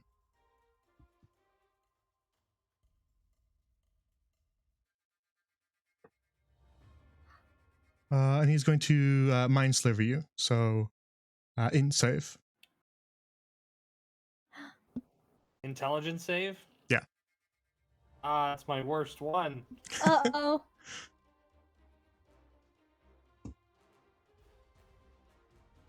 All right. Not bad. Not bad. You save, so Even with it being as bad as it is. you save, so no damage and no additional effect. All right, that'll be the end of his turn. Which will bring us to this fellow here. This rat's kind of bleeding, a little bit wounded, still managing to stay on his feet as it kind of wildly snaps at Adam. 14 just hits you, right? Yeah, my AC. Right, it's Iris. It's Iris that's the 15. For some reason, I always forget. In my head, I switch you two because you have the fighter levels, and my brain goes fighter must have the higher AC. I wish. Yeah, but that will hit you then. That will hit you for 2 piercing. And he snaps at your heels. All right. So that brings us to the end of the turn order. In which case, this Korak is going to act. He's going to use a legendary action. And he kind of looks across at all of you, and then his voice echoes to just the entire room surrounding everything in your heads rather than out loud. And he says, "We're not finished yet. I still have a trick up my sleeve." And then you see him kind of raise both hands almost like a puppeteer might. And then all of the rats around you begin to shudder and glow. Uh-oh. And their light sort of bathes all the stones and the rug around you as they begin to cast an aura.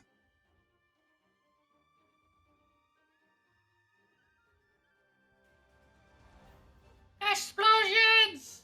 Oh no. Like, even the dead rats? Or just the alive rats? That is a good point that I was about to get to. Oh, sorry. Even the dead rats shudder. But the one that does not is the one that has literally exploded. Not able to. But the one that Iris crunched with her jaws and then spun, that one's broken body also begins to shudder. Well, As the whole center of the room is just bathed in this light purple glow. But that's the extent of the legendary action for now. Adam, it's your turn. Okay, it's my turn. You've suddenly been bathed in a purple light. How do you react to that?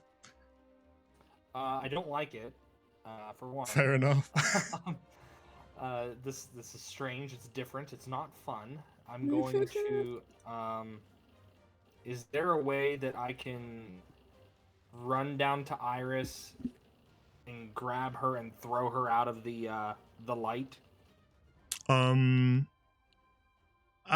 It'd be a little bit difficult. It would probably take your action to do, and you will take AOPs from both rats. Understood. And then it would be probably an athletics to try to shove her, as long as Iris is willing to get shoved. Iris, do you consent to a forceful shove out of danger? Sure. Okay, then it'd be probably a decently difficult shove, I will say, since Okay. Iris is a little bit out of the way and under a table, so it'd be relatively difficult. Possible, but difficult. Okay. So you want the athletics check then? Oh, You want me sorry. to make the Hang on. athletics. I skipped good. Iris's turn, didn't I? Oh, That happened at the end of the Oh, turn order, and I you skipped Iris's did. turn. Yeah. That's my bad. No, that's fine. I might not need It's to my shove fault. you then. Okay. It's because in my tracker I hit the button too early, and then I hit it again. So it is your turn, Iris. It's because I wasn't a crocodile anymore. I confused I know, right? everyone. Suddenly, when you're not a crocodile, everybody just stops caring. What's the deal with that? Nobody I know, cared who right? I was until I became a crocodile.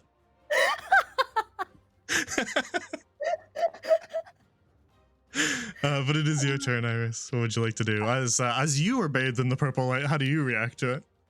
Before we get to Adam. Well, I'm not a crocodile anymore, so no more crocodile noises. Now it's iris noises. I let out a gasp. I remember what the last rat did. That kind of Indeed, yeah. exploded. A memory of a rat-like explosion passes through your mind.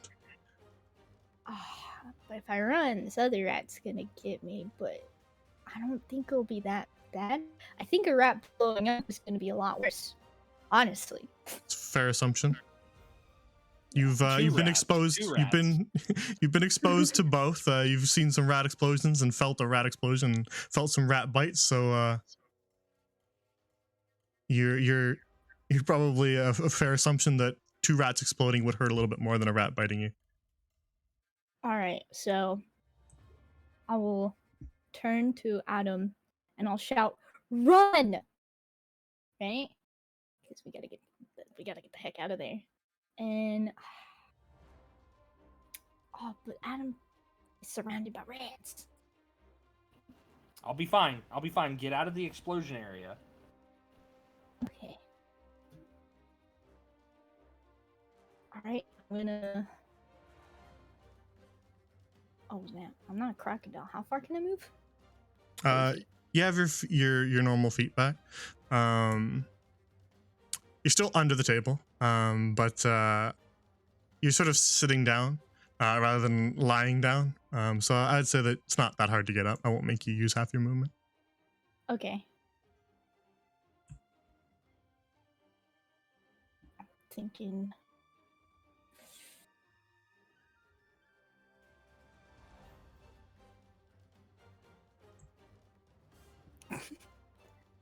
Hold on, how I'm there. Okay. I'm gonna move right. Gonna try and move right there. So is this rat gonna try anything, or am I? Yeah, if you're moving, it will attack. Usually what I have is if a player wants to move out of its range, I have them make the movement until they leave the range, and then I just say stop and I'll make the A out. Because I don't always know your exact path, and you don't need to trace it for me. Just start to move and I'll make the A out. Okay.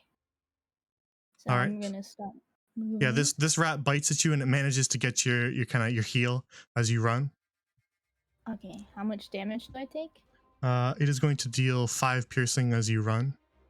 Oof. But you're still free to move. It just gets a little bit of damage in on you as you go. Okay. As you turn heel, it bites your heel. Freaking rat. Okay, so that is out of range, right? Or no? Yeah. Okay, I just wasn't sure. That square would still be in range, but that's outside. Okay.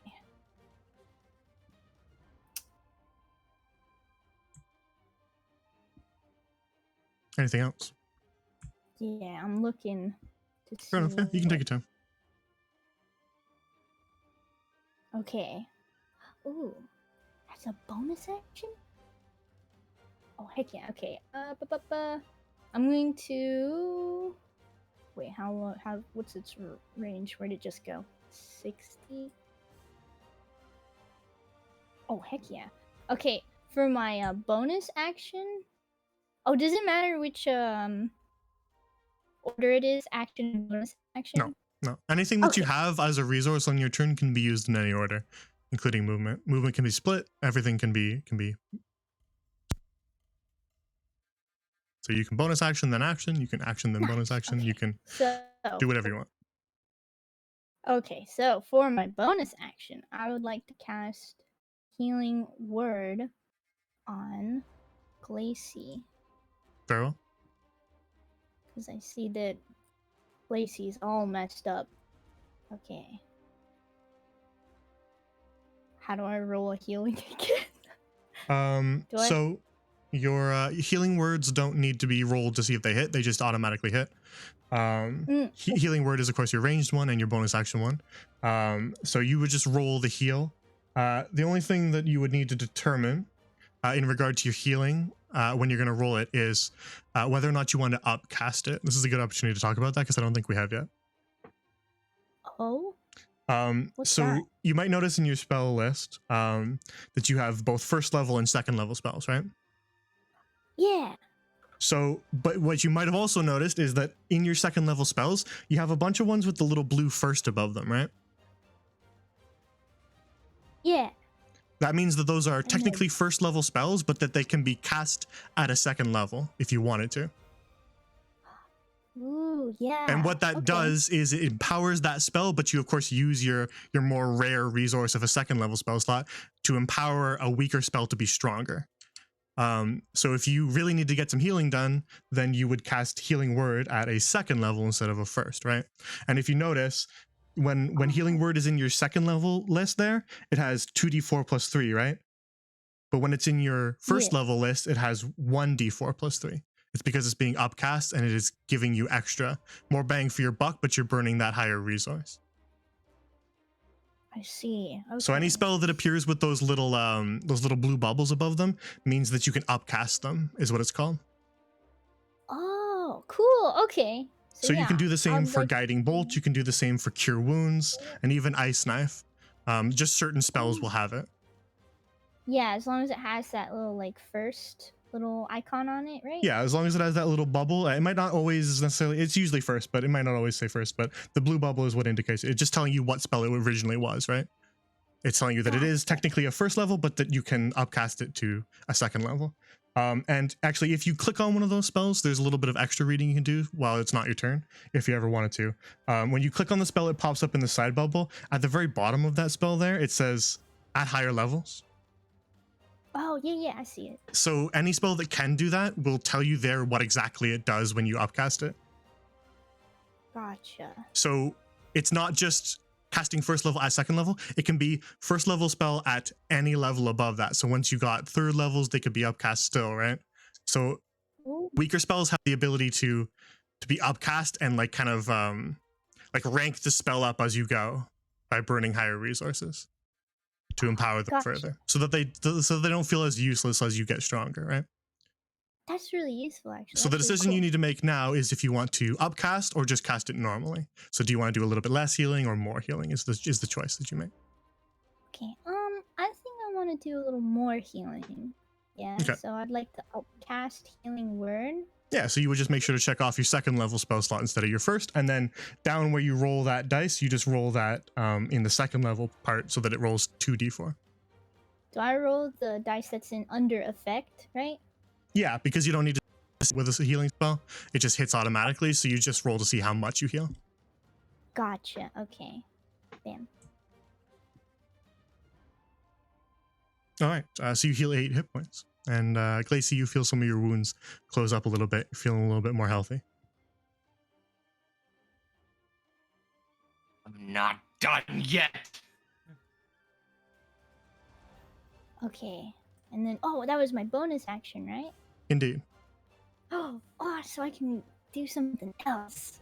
Yeah, as long as it's not a they're leveled spell, then you can do it what you want. Right. Okay. So you can do a cantrip that's an action, but you can't do another leveled spell that's an action. That's the only spellcaster limitation, is that you can't do 2 leveled spells on a turn. Nice. Okay. And then for my action, I'm going to cast Create Bonfire on Korax. Very well. All right, so that forces him to make a dex save. So he's rolling against your 13 that you have, right? Yeah.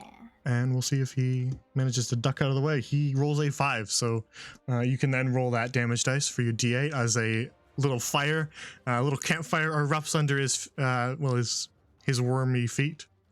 Wormy feet. He doesn't really have feet, but you get the picture. Erupts from under him. Yeah, so roll 7 fire damage. That's a pretty good roll. So he sustains more burns. He's really not okay with fire, huh? So a bunch of fire kind of erupts out from under him and just sets his robes on fire, causing a bunch of burns as he tries to pat them out. But that fire is going to remain under him. He's now looking pretty bad. He's covered in injuries, lots and lots of burns, and he's kind of breathing heavily and kind of standing at a bit of a weird angle as well. Is there anything else? I think you still have a little bit more movement, but if you're done with your turn, then you can end your turn. Let's see. Yeah, I'm not gonna move or anything. Very well. So, yep, I end my turn right there. Okay, now it is Adam's turn. Okay. So in my mind, there was this brief flash of, I need to save Iris, and I'm gonna shove her out of the way. But meanwhile, she acts and does other things. It's like, oh no, back to reality. You're picturing your heroic rescue plan as she rescues herself. Right. Yeah. And then you snap out of it, and oh wait, okay, never mind. She's already good. It's time to be a hero, Adam. You can do this. Oh wait, she's safe. Okay. So in that case, I'm gonna move over here. I know I'm gonna take an attack of opportunity. He'll take 2. Yeah. Uh-oh. One of them misses, and the other one hits. The one that hits will deal you 4 piercing. 4 piercing. Okay. Fair But enough. you escape the violet light. What do you do now? I escape the violet light, and I look at Korak, and I lift up my goggles entirely, and I let the full force of my my magic out in a firm guiding bolt towards him. Very well. So It's a 21. Ooh.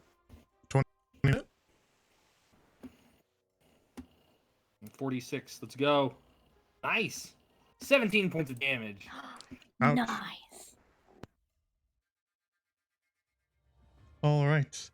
Then with a blast of radiant light, Korak is just completely enveloped into it, and he lets out this sort of psychic scream across the living room as he wriggles and writhes in the light. And then when the light disperses, he collapses to the ground. Yeah. And as he collapses to the ground, all of the rats explode. Lacey, seeming unfazed by all this, goes over to the corpse, still bleeding as she's holding her arm. There is probably a puddle of blood on the table from all that she's lost. There probably is across that counter, but all of the rats burst into a blast of purple light, covering kind of the entire living room, the center of the living room. They even shred part of the table, wearing away at the wood with their blast. But when the purple light disperses, you just see chunks of rat and one very dead earthworm. Lacey seems dead eye on Korak before reaching down, grabbing its jaw up, and reaching her fist in and casting firebolt right into its organs, almost just to ensure its death.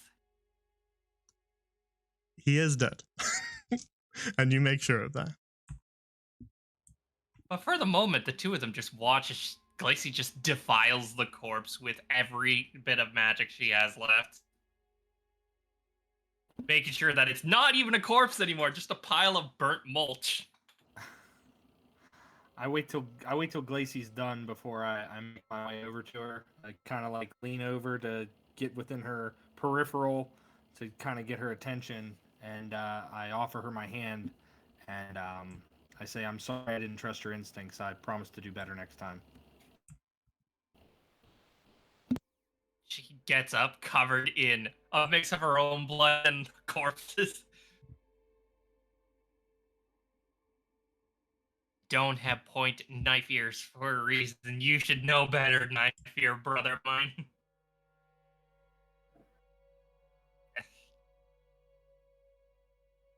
So with the living room back in silence, the chittering of rats and the psychic screeches of Korak now silenced. You look around at your surroundings, which are now significantly shredded by your battle. You've made quite a mess, but there was already kind of a mess. As you look around at your surroundings, there was books tossed around and furniture was kind of broken apart. So what do you do now? You're not in turn order or anything, and you move freely. Okay. I'm gonna run over to Adam and Glacy. In a bit of a panic now that the battle's over, I'm gonna start like looking them over, checking out their wounds. Do I still have rat? Oh, sorry. I'm sorry, it just hit me. Like, do I have rat blood on my face? Probably a little bit, yeah. Okay. From the explosion that you first received, plus when you were biting into one, you probably do have a bit of rat blood on you. Okay, just wanted to make sure. Yeah, I'm going to just start checking on their wounds. I just direct you to Glacey. It's like, take care of Glacey. Get Glacey taken care of. Understood. And then I'm going to move over away from the corpse and start taking care of Glacey's wounds. Very well. Yeah, you managed to patch up a couple of your wounds as you take a look at all of these claw marks and bite marks that Glacy is probably covered with. Adam, what do you do as Iris is patching up Glacy? I kind of lean against the little the countertop. I kind of lean against that, and I'm just kind of watching the two of them, keeping an eye out for anything else that might come out and surprise us. For right now, I'm not looking too good on health, but I'm making sure that everyone else is taken care of first. I will say there's a lot of Glacy blood on that countertop if you want to maybe lean somewhere else. Okay, that's fine. I'm just kidding. On the table. No, I'm gonna lean on the table over here. And based on your picture, you're wearing whites. There's probably also a lot of rat blood in that area, but you'd be pretty hard pressed to find. To be honest, you'd be pretty hard pressed to not find a part of this room that isn't a little bit damaged. So Iris, you managed to. I'm gonna go by the hearth. I'm gonna go over here. Yeah, that's probably far enough away to not find any rat blood. All right, so Iris, you patch up Glacy's injuries, and what do you all do now? Okay, I have a question. Can I like actually heal any injuries, or is there like for the most part, nothing? healing is done through your spell resources, just because if you could infinitely heal, then everyone would always do that. But often out of combat healing involves some sort of short rest. So you guys could just sit down and try to patch up some wounds if you really wanted to just wait here. Short rests are about an hour if you wanted to spend that time. And then in that case, you could use hit dice to heal if you wanted to. But in regards to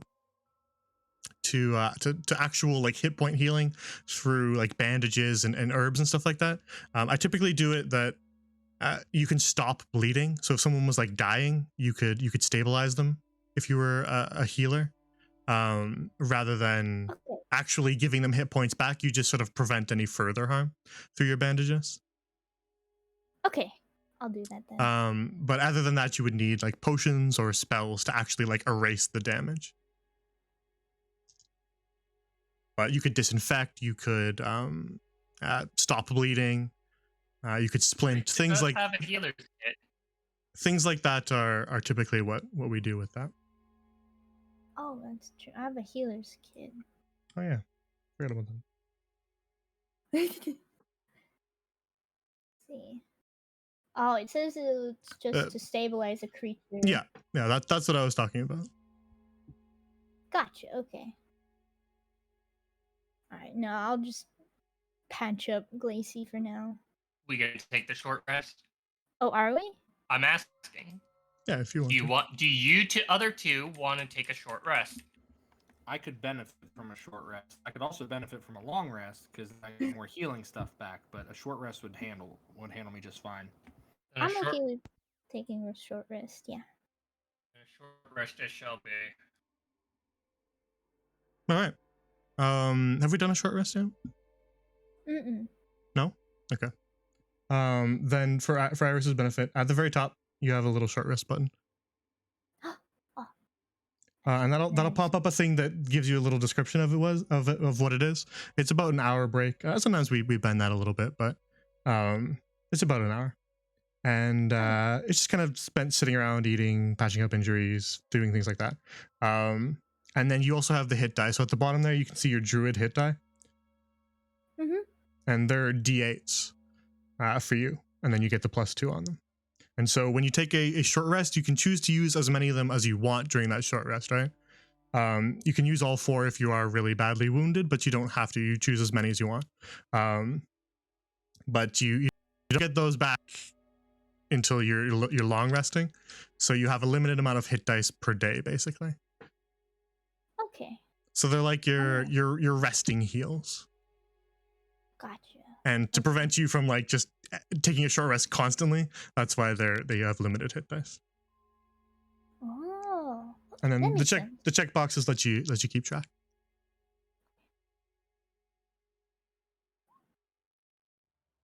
Okay, so that means I used up 1.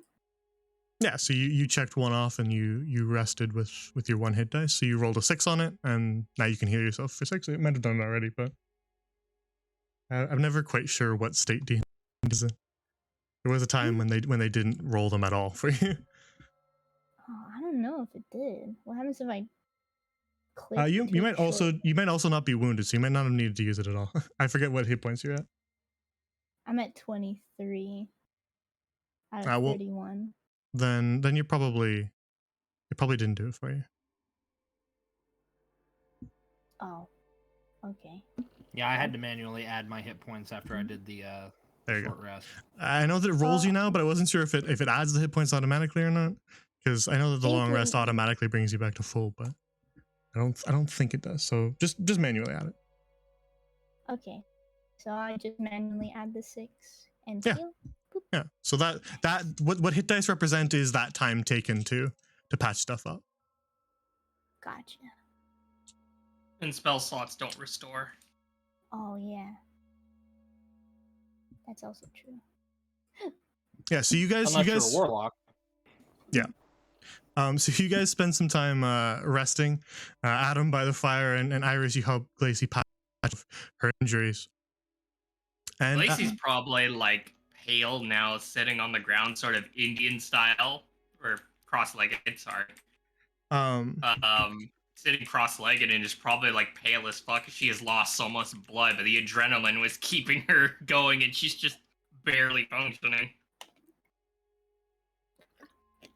all right. So you guys spend about 40 minutes doing that, just resting, patching up injuries, and catching your breath. And you begin to feel a little bit better, a little more hardy, though you still carry with you a few of your injuries from the battle. But about 40 minutes later, in the silence, just the crackling of that hearth, you hear just footsteps in the distance. kind of tapping their way down some stairs. And then another, like, full minute or two of silence. And then a voice from the far side of the room to the north just kind of rather tentatively echoes out, "Hello? Is there someone out there?" Are you Korak's master? Who's Korak? Are you The voice is The louder now, not as worm. tentative. the worm we just that we just made inside Apple, or them just blasting it? I made it inside Apple. Point remains. The worm that's there, up there. The worm? Oh! You must mean the Sirlon. Sirlon.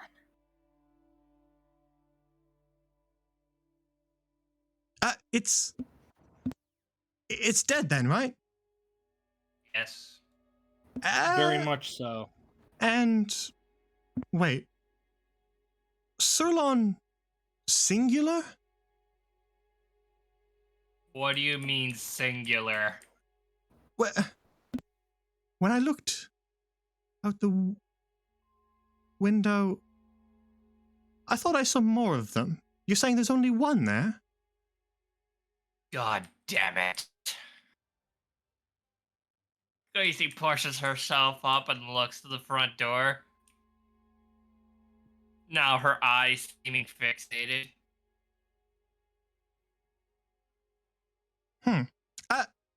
But you've killed the one in this tower, yes? Yes. If there was only one in this tower, that is correct. Then that would mean that you're not with the Sirlons. I'd like to trust you, but how can I be sure? Galahad's arrow, does that mean anything to you? Well, yes, the comet, of course, but I don't really see how it relates to this situation. What can we do to earn your trust, stranger? Well, how do I know that you're not Sirlons in disguise yourselves, lying to me about killing one of them so that I come out and then you can eat me? I think a pint of my blood on the counter is proof of that. I don't really know what you're talking about, blood on the counter, but that does sound unpleasant, she shouts from behind the door.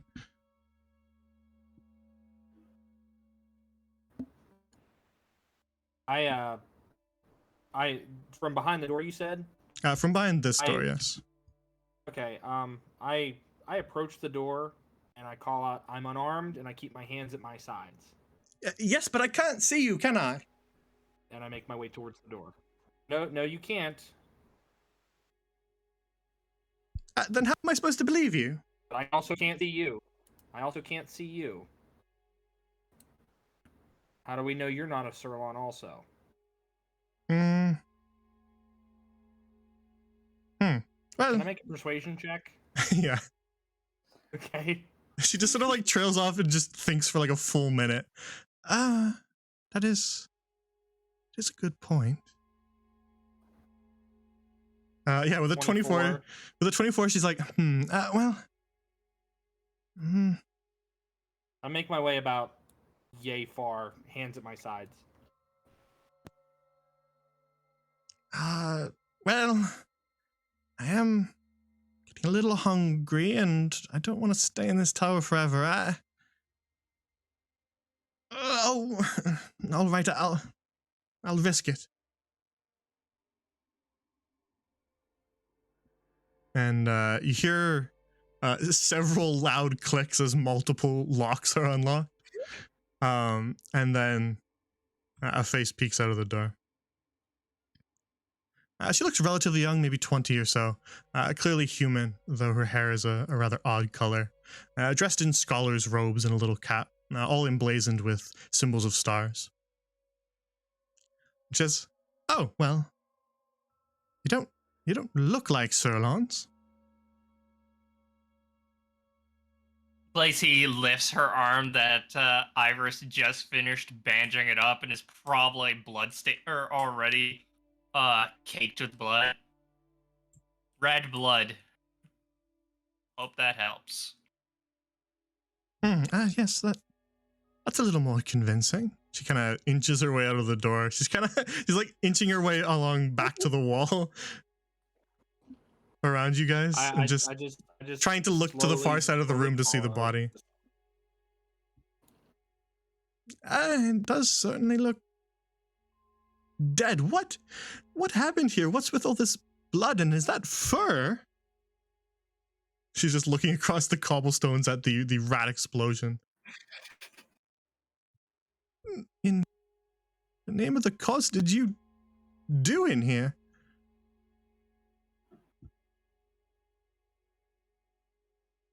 Lacey looks to Iris and Adam. You care to explain, or shall I? If you don't mind, I'll take over on that one, Glacy. Why don't you rest up? I explained to this stranger that we were wrongly under the impression that this Sirlon was a member of this tower. Sirlon? At Starsight, of course not. We're not from here. From the far side of the sphere or something? More like the other side of an eye, but that's neither here nor there at this point. We're travelers from far, far beyond. Beyond the sphere? Beyond Syndrome's eye. You mean you're rifters? Not the first time we've heard that since we've got here. But that... I see. It's been a long time since rifters have been... This is, well, quite an anomaly, to be honest. We found a lot of things to be rather strange here, namely worms that can speak inside of our minds and control rats that have their brains exposed. In either case, my name is Adam Autumns. I am the former first mate of the Scupper Guppy, and these are my friends Glacy and Iris. And I motion to each of them respectively. And what is your name? Well, it's nice to meet you all. I'm Celine. I'm one of the astronomers here at Starsight. Rifters visiting. I'm sorry, this is all a little overwhelming. Well, it's certainly a good thing that you all arrived. Who knows how long I would have been trapped up there. Have you eaten? And I reach into my pack and I procure some rations and I just hold them out in my hand to her. You see her just like count on her fingers. Not for 5 days. 5 days? I hand her the whole pack of rations. She kind of like tentatively walks towards you. She like leans back a bit as she reaches out her hand to you, just expecting you to suddenly transform into a Sirlon or something. As she just very carefully takes it, and then she pauses for a moment. And then seeing that you're not attacking her, she backs up again and then begins to just turn the ration over in her hands. Just, it's not poisoned, is it? I walk over, I take one, and I pop it into my mouth. Not poisoned. What if it's some sort of poison that Sirlons are immune to? She's kind of just musing that to herself. And then she just grabs a little crumb. She grabs a little crumb and puts it in her mouth. Kind of tentatively swishes it around in her mouth. Doesn't taste poisony. And then her stomach just loudly growls and she begins to scarf it down.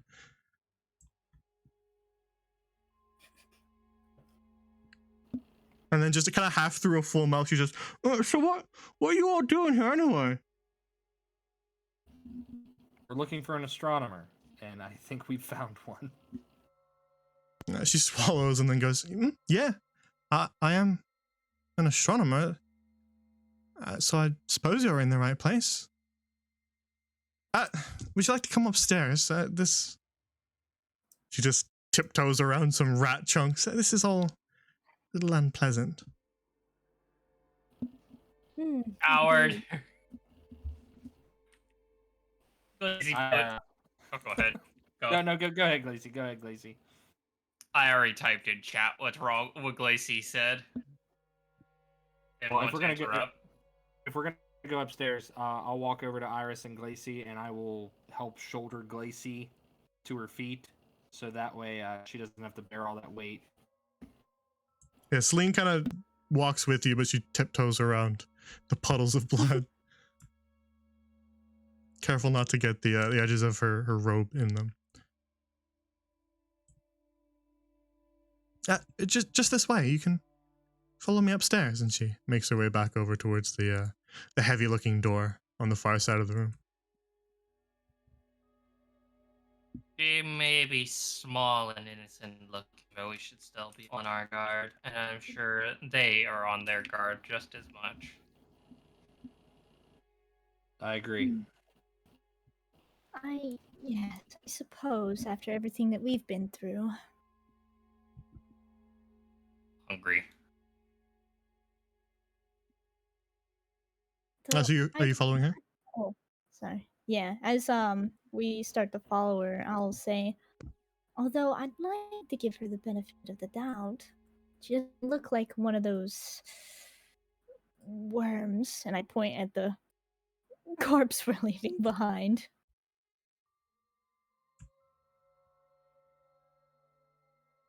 So she leads you up.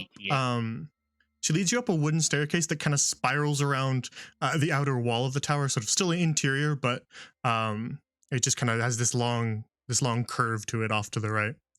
And eventually you arrive sort of almost on the opposite side of the tower to the south, and up through the staircase to the upper layer. She takes you all the way to the top of the tower. So let me just quickly copy you guys. And she just says, right this way, and brings you up to Starsight Observatory.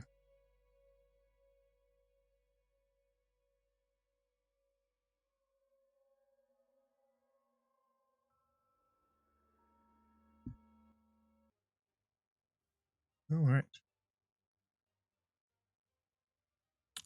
As Glacy comes up this... Oh, go ahead. I was just going to set the scene for you, but... Go ahead. Go. So as you kind of make your way to the top of these stairs, you are now standing in this rather large, mostly wooden-floored room with bookshelves that line every single wall. And they tower all the way up to the very roof. But all around you can see spinning metal instruments and scrolls and books all piled in little neat stacks. But on the very far side of the room, across a floor that is emblazoned with sigils, is a little kind of side chamber. And you can see this sort of bright blue glow coming from it. What were you going to say? Glacy immediately locks on to the small little purple creature and then stares at her. Her eyes squint. What the fuck is that? Oh, that's just Marley. Don't mind him.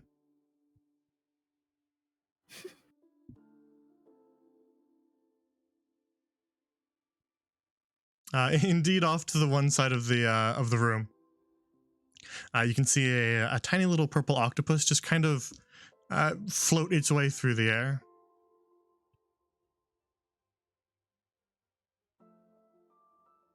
Oh, it's so cute.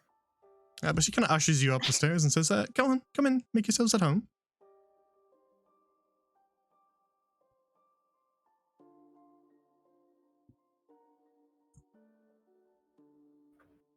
Glacy limps to one of the tall bookshelves before plopping down on the lowest shelf because of her weak legs and just starts pulling book after book, reading it.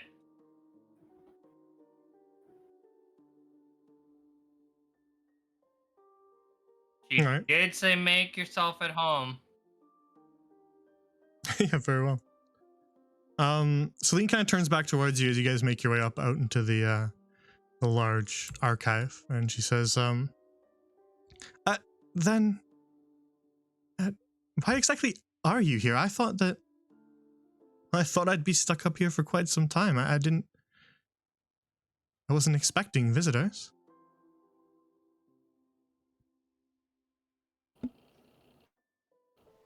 You've been up here for 5 days. Is that what do you call that creature? A Surlon?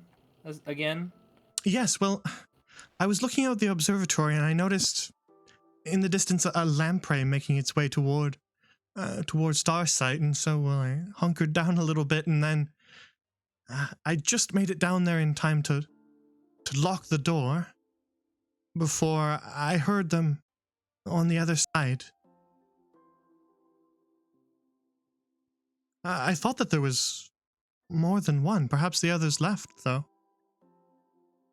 We can only hope so. She kind of thinks for a moment and goes, perhaps that one was... Oh, I see. Oh, what? That one was left behind to take my place. Should I venture out, they must have known that I was here. And that's why that one waited here. I'm sorry, you're rifters. You must not be familiar with Surlons. There is a type of Surlon that can... When a Surlon eats the corpse of another creature, it can take its form. Oh my. So, had that Surlon managed to kill me, I suppose it would have taken my place here at the observatory and waited in ambush for the other scholars on their return.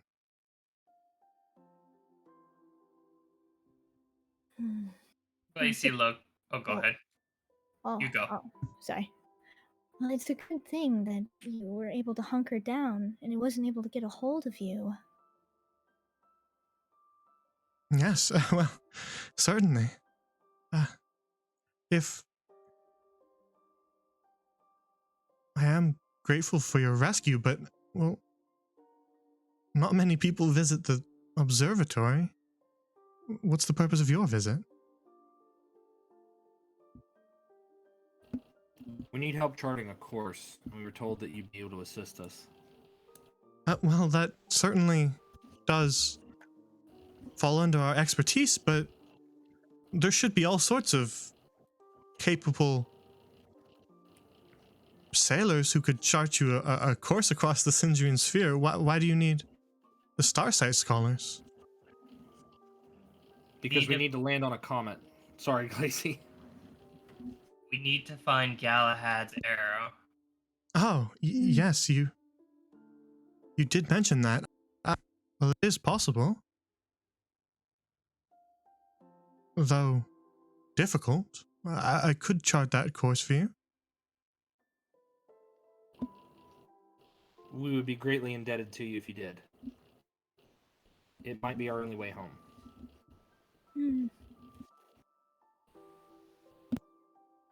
I see. If you're all rifters, when did you cross over?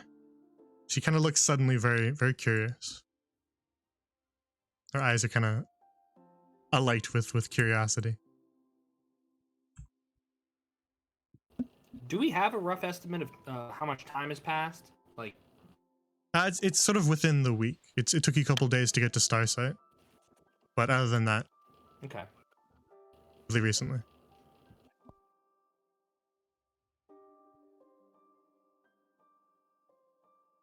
Do you tell her that? Yeah, I give her an estimated about a week. I see. It's a new development then. Because the Rift has been inactive for well over 100 years. I've never even met a Rifter. It's fascinating. She actually kind of Well, looks now at you've met 3. she looks at you a little bit funny, Iris. She kind of cocks her head to the side.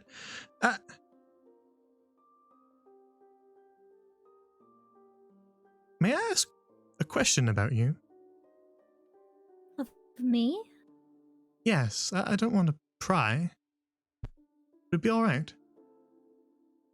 Of course. Ask away. Your clothing, it's emblazoned with sigils of stars. Is that Oh. something you're familiar with? Iris looks down at her clothes and she's like, "Oh, why yes. Well, you see, I am a druid. Hold on, I gotta check what it's actually called. I'm a druid of. How would I say it? Would I The say, Circle like, of druid? Stars. Circle of Stars. Okay. Yeah, think of the I'm a circle as druid being of like the Circle of Stars. circle interchangeable with group or family or clan, right? It'd be the Circle of Stars. It's the grouping, right? Okay. So I'd say, like, a druid, a part of the Circle of the Stars.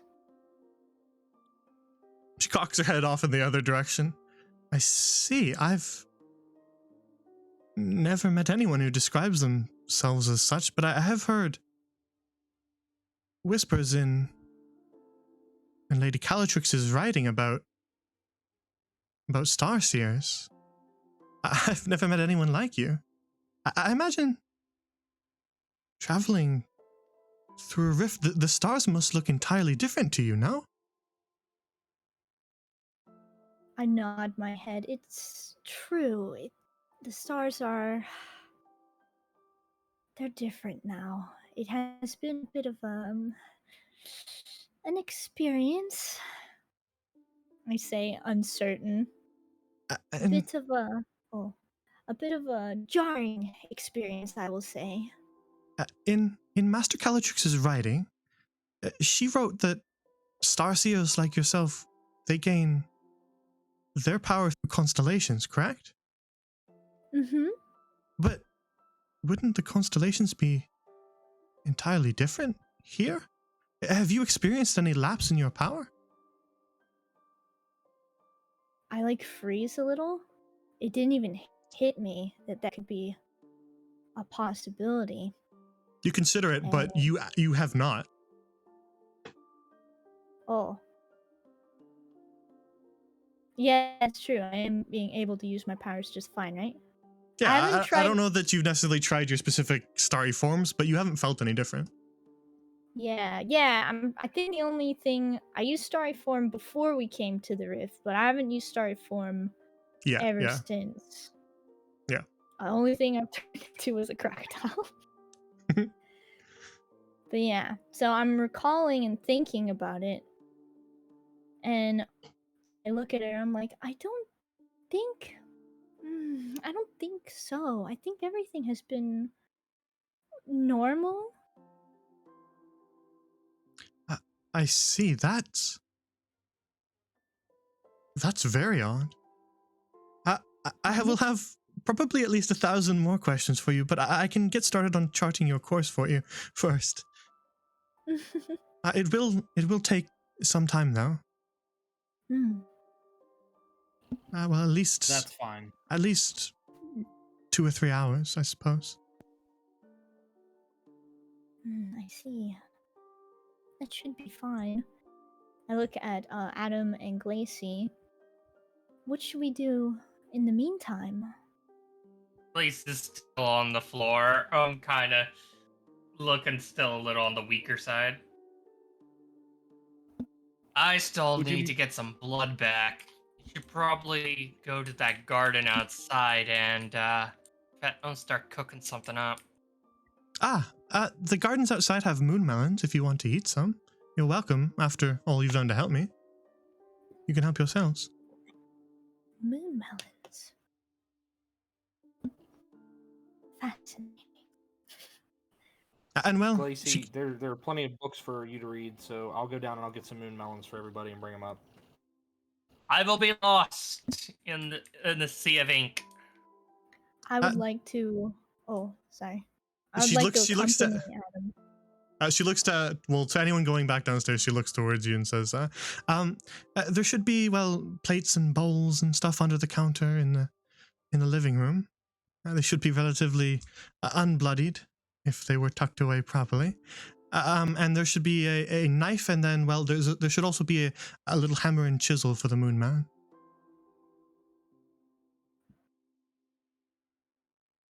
So you can grab those on your way back up. Thank you. Thank you.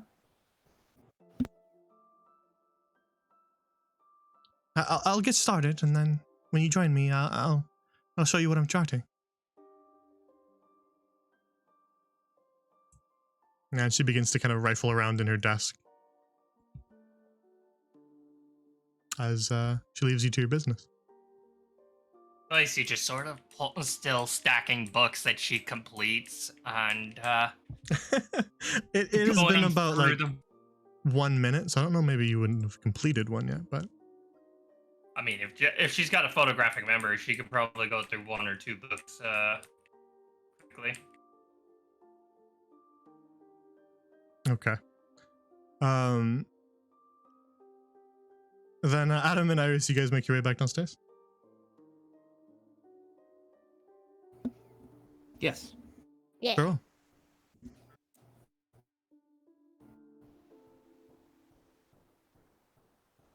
All right. So you guys make your way back outside. Lacey remains, but the rest of you make your way back down the tower across the rather bloody living room, and back out front where things look significantly more peaceful. It seems that no one has really trashed the outside of the tower, so at the very least, it looks nice from the outside. Oh, wait. Upstairs, you said only a minute, right? Yeah, it's only Okay, been like then a you'd minute be since right. since you arrived. Okay, so you You just had a You'd brief be conversation, right. so it's not like you did a short rest or anything. No, I thought we were talking for like five minutes. My bad. Continue. You were correct. Lacey probably would have only just started. Hmm. Okay. A So the fast two, reader, but not that fast. the two of you make your way back down the tower and outside to the gardens. And you remember those odd looking fruit that you saw on your way in, the strangely colored melons.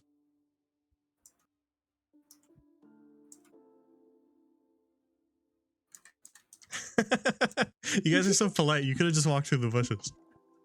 I mean, there's probably already I'm a not gonna trampled part here from when damage you her guys. bushes. Yeah, come on now. Those are some fine bushes. They are. They are. I was just laughing because like I panned up for the chat to look at the melons, and then I panned back and you guys were gone, and I was like, where'd they go? And you were walking around the bush. It just made me laugh. But you guys make your way over to the little garden with a small little patch of these pale blue melons. They look to be I reach into the box to try to get one out and continue. I'm sorry. no, it's fine. The melon itself is like the surface of the rind is cold to the touch.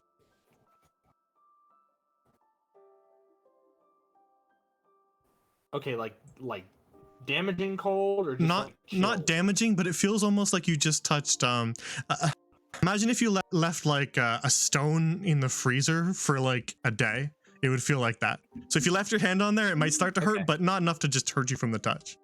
Just a very, very cold, Okay. kind of hard shell. Harder even than your average like watermelon would be. It feels like a rock almost. Okay.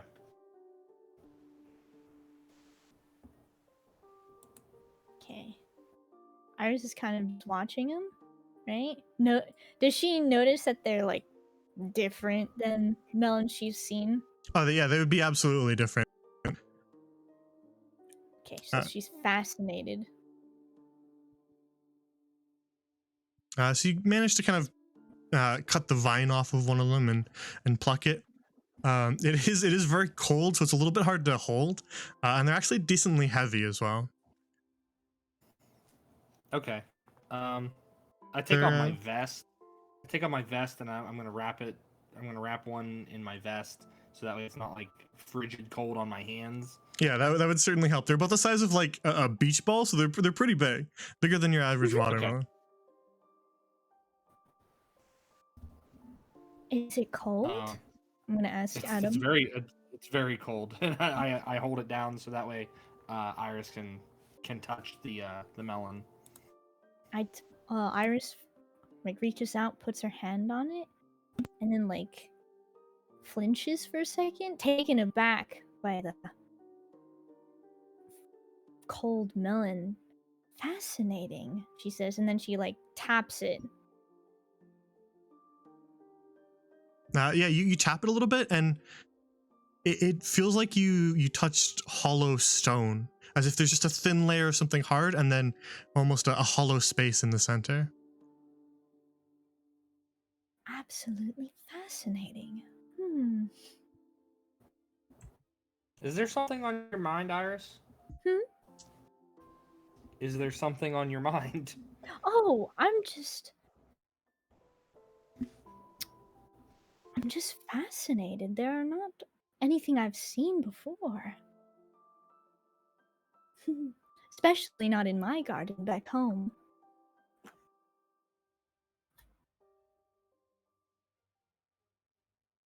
But She kind of...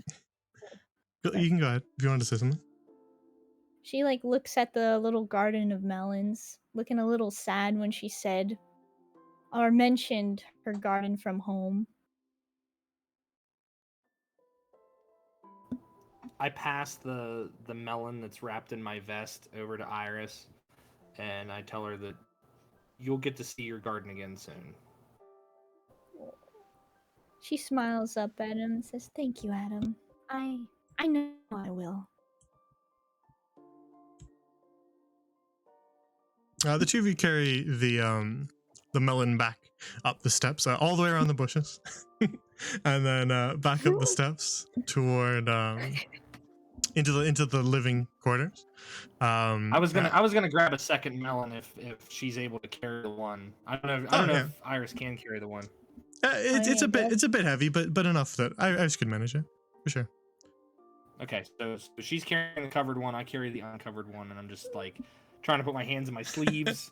Yeah, you probably would have to do that, otherwise it would start to hurt your hands after about 10 to 20 seconds.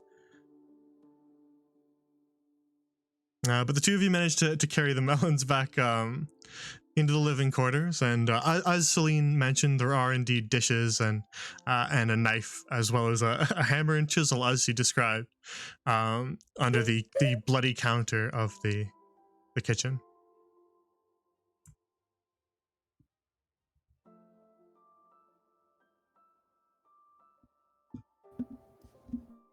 Okay, I'll gather whatever dishes I can to put in my bag, and then we'll carry those up there too. So Yeah. Yeah, you managed to grab enough for everybody, and then make your way back up to the observatory. Celine is still kind of organizing notes, and you can see her pulling out quill and ink and papers, and just kind of quickly flipping through a book as you guys make your way back up to the observatory. She kind of notices you guys arriving and says, "Oh, good, you're back," and hops out of her chair to scurry towards you guys. "Oh, two. Well, you are hungry then, huh?"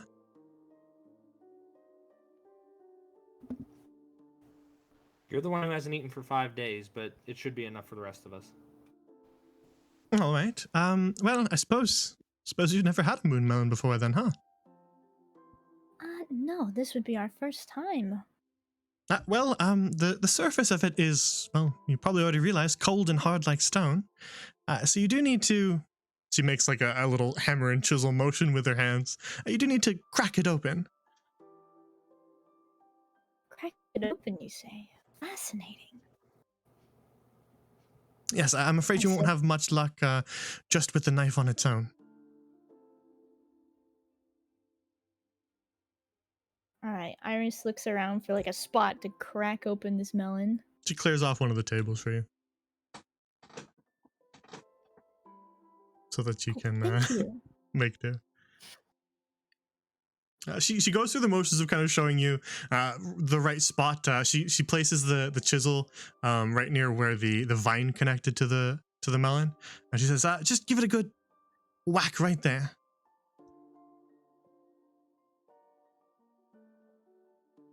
All right, I look at Adam and I smile. Would you like to give it a go first?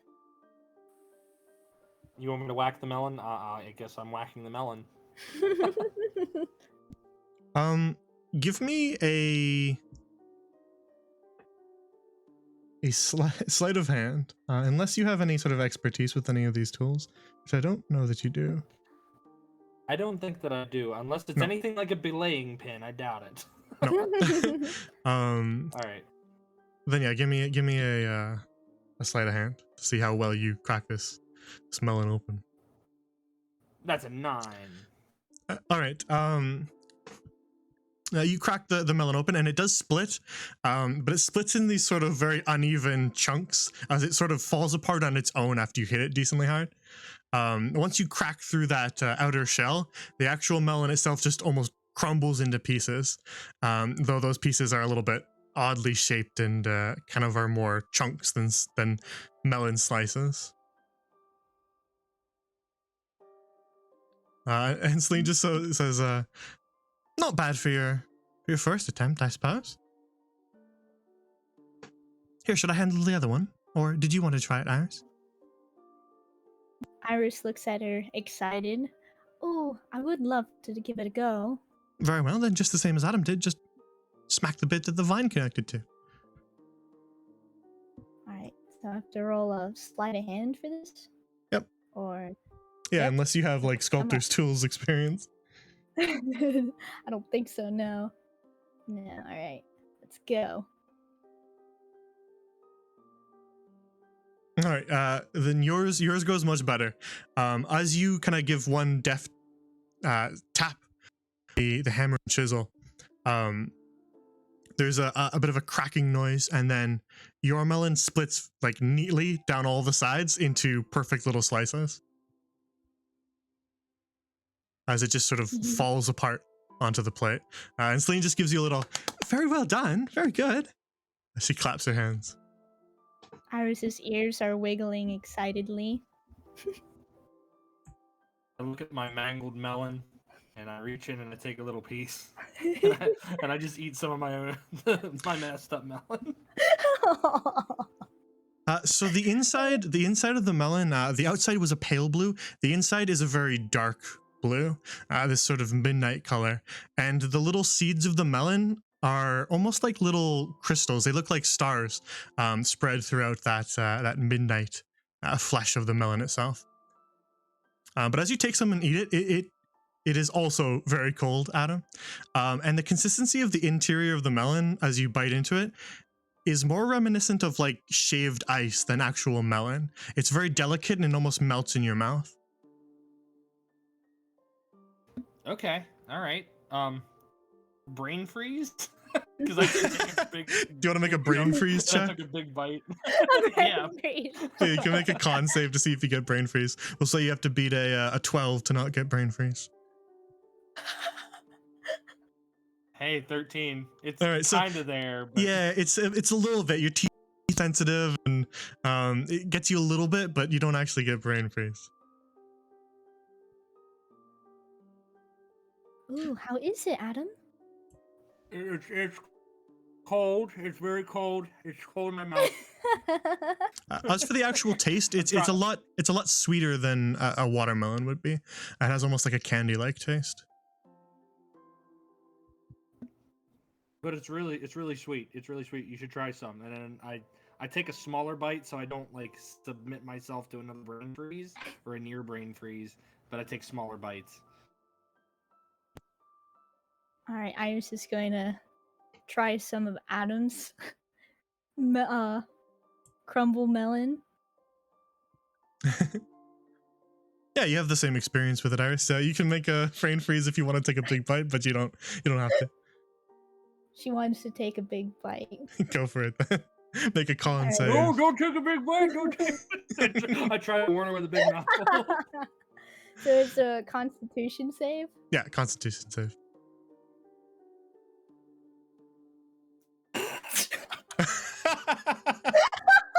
I think Told you.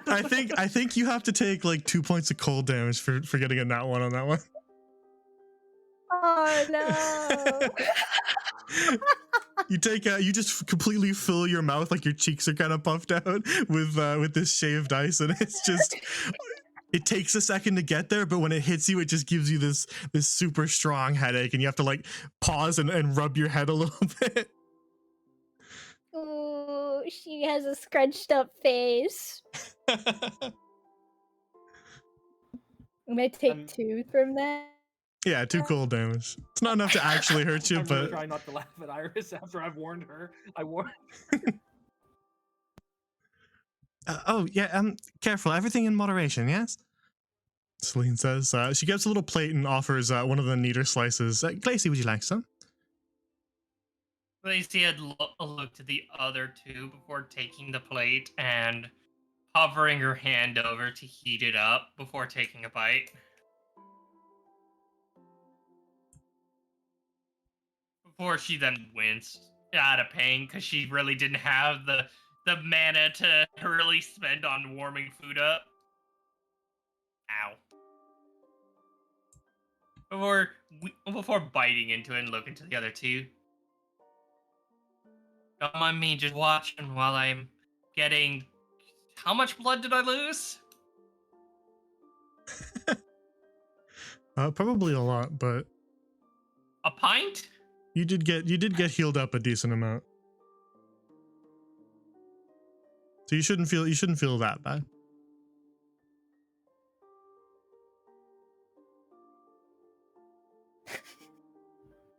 Gotcha. Ooh, can Iris save some of the seeds? Yeah. As I said, they're like imagine like a little semi-rounded diamond with little edges. They're clear and almost glass-like. Nice. Alright, when she gets over her brain freeze, she starts taking smaller bites and she's gonna start picking the seeds, looking at them, trying to tuck them away in her bag. I see Iris picking the seeds out, and I'm like, "There's seeds in this," and I've eaten like half of it. Celine just gives you like this really grave expression. Oh, yes, I'm afraid if you eat the seeds, then a moon melon will grow inside your stomach within the day. That's an old wives' tale. You can't be serious. Is she serious? It's a Do an joke. insight check. It's a joke. It's a joke. She kind of sees your slightly alarmed expression. I'm just kidding. Really, they're harmless. Adam's kind of dumb. Adam's kind of dumb. he would have fallen for it. Iris is gonna laugh at him. I'm glad you like. Lisa's just gonna... Oh, go ahead. No, you can go. Go. You can go. Alright, well, Glacy just sort of chuckles. I wouldn't mind seeing that. Just for scientific research. Well, We would have a watermelon warlock. I'm glad you're enjoying the moon melon, but I really should get back to charting the comet. Yes. Would you like to take a look at the telescope? Ooh, telescope? She's speaking mainly to you, Iris, because she thinks that you'd probably appreciate that. But she's not going to say no if anyone else wants to look. I give Iris a little nudge. Go on. Iris's ears wiggle in excitement. And she looks at Celine. Where is the telescope? Well, first this direction, and she makes her way across the chamber towards where Marley's kind of just bobbing through the air. And she makes her way over to this these series of spinning metal rings that make up these just floating orbits around a ball of blue light, and all around that those rings you can see these little just motes of light, these little blue dots that gently float, and it all kind of spins slowly around the mechanism. And as you examine it, I think, Iris, you'd probably get a decent idea of this instinctively. So I won't make you make a check to figure it out. As you examine these lights that move around these rings, you realize that this circle, or this globe that is being created by these rings, it's the Sindrian sphere. It matches the star chart. Oh, nice. Okay. My ears perk up. Oh, She Oh. picks out one of the little dots and points at it and says, "That's us." Really? I say, and I watch where she is pointing at. And, well, Galahad's arrow wouldn't be marked on this sort of anything from outside wild space tends to be difficult to keep track of, but we should be able to manage if we take into account, well, the time of year and Lady Calatrix's writings on Galahad's arrow's speed. I see. And then she begins to hurry off towards the far side of the room. Right, and Iris quickly follows after her. Yeah, so she leads you into that little side room that has this massive metal telescope that extends all the way up to the roof and out through a small little gap. Ooh, Iris looks around. On the far side of the room, you also notice some little planters with these pale blue flowers. And you can see little groupings of those butterflies that you saw outside, just flittering around the flowers, occasionally landing on them.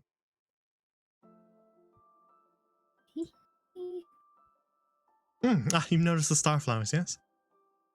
Starflowers? Yes, it's a rare type of flower. They seem to respond to astral ether. They grow when exposed to starlight rather than sunlight. Oh, fascinating. She says as she adjusts her monocle. I did have a question. The constellations where you're from beyond the rift, well, you're familiar with them, yes? At least some of them. Some of them, yes. And don't worry, I'll help you out. Okay, thank you. Because I don't expect you to know absolutely everything. So you can answer confidently yes, because you would be. Okay. I've done Confidently say yes. I've done a bit of reading in Hespera Calatrix's writings about... I suppose I should explain. Hespera Calatrix was a rifter like you. Really? Another rifter like us? Yes, but it's complicated. She didn't come from Sinjin's Eye. Really? In fact, well, we're not really sure where she came from. She was a bit eccentric.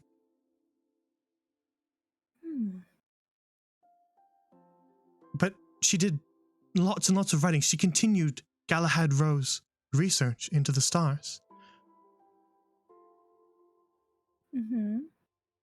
She was the one who built Starside Tower. Oh. And I've read her writings about the constellations from beyond the rift, and that's what should give you your power, right? Yes. The dragon and the chalice and the bow, right? Mm-hmm. Those are them.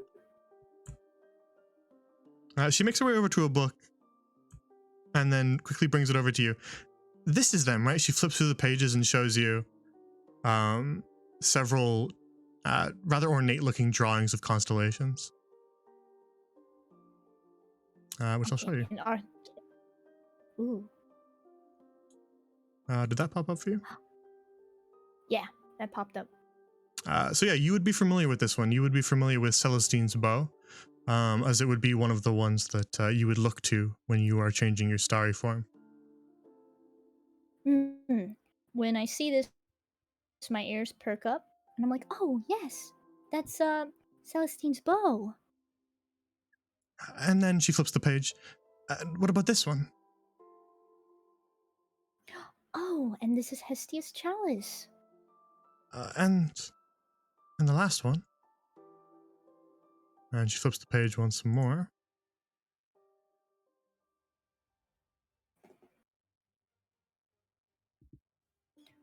Ah, yes. Sindrin, the Great Worm. I see.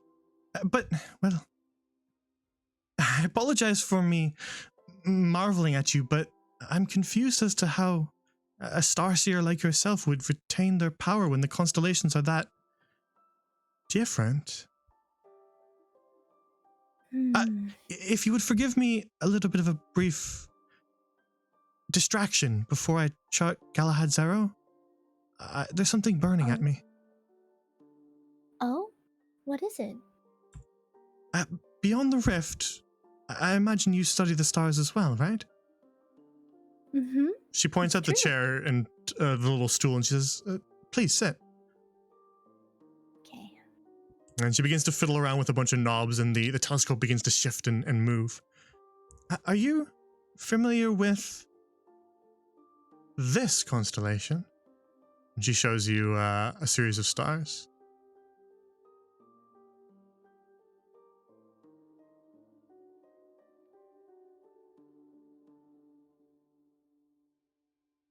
Let's see. Oh, And- yeah, I popped up. And you are not. Okay, that's what I figured. Alright, I shake my head. No, I'm not familiar with this one. I see. But like Sindrin the Great Worm, it is a constellation of a dragon all the same. Perhaps that's why you've not lost your powers.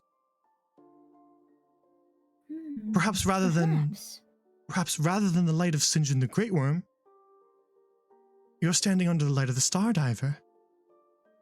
She holds her hand to her head as if she's having a revelation. And if the Star Diver can empower a Starseer, then that would mean that there must be an equivalent to the bow and the chalice as well, something that Hespera never charted. Her work is unfinished. Oh. You see her just kind of almost dizzy with the possibilities. Are you okay? I've suddenly realized that I have a lot of work to do. Oh, my apologies. But I won't let distractions get in the way. I will chart Galahad Zero for you before I distract myself further. Good job, Rika. You gave the scholar a panic attack. I didn't mean it, okay? Way to go. You basically what you basically just did is you told a student who was submitting their final paper that they only had about a third of the word count done, and that they had to make it 3 times. That it had to be a lot longer. Oh no. Oh, that sucks. It's all right. I'll focus on Galahad Zero, and then I'll get to that once you're all off on your business. Of course, yes. And you can help her if you want. It will take a couple hours to chart Galahad Zero, but she can kind of show you the ropes of what she does if that would interest your character. Yes, it would. All right. Then I think we'll end the session here as you and Celine get to work charting Galahad Zero. Glacy, you can keep reading, and Adam, you're welcome to do whatever you'd like. You can tell us what you do in this little break between sessions. You can nap if you want. That's fair. As Iris and Celine are talking near the telescope, I'm walking over to see how much Celine has charted of Galahad Zero. I'm just standing near her work desk.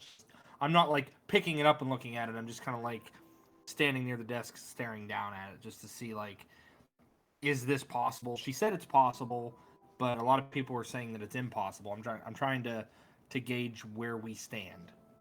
Yeah, she seems like she's pulled out a couple old books, and the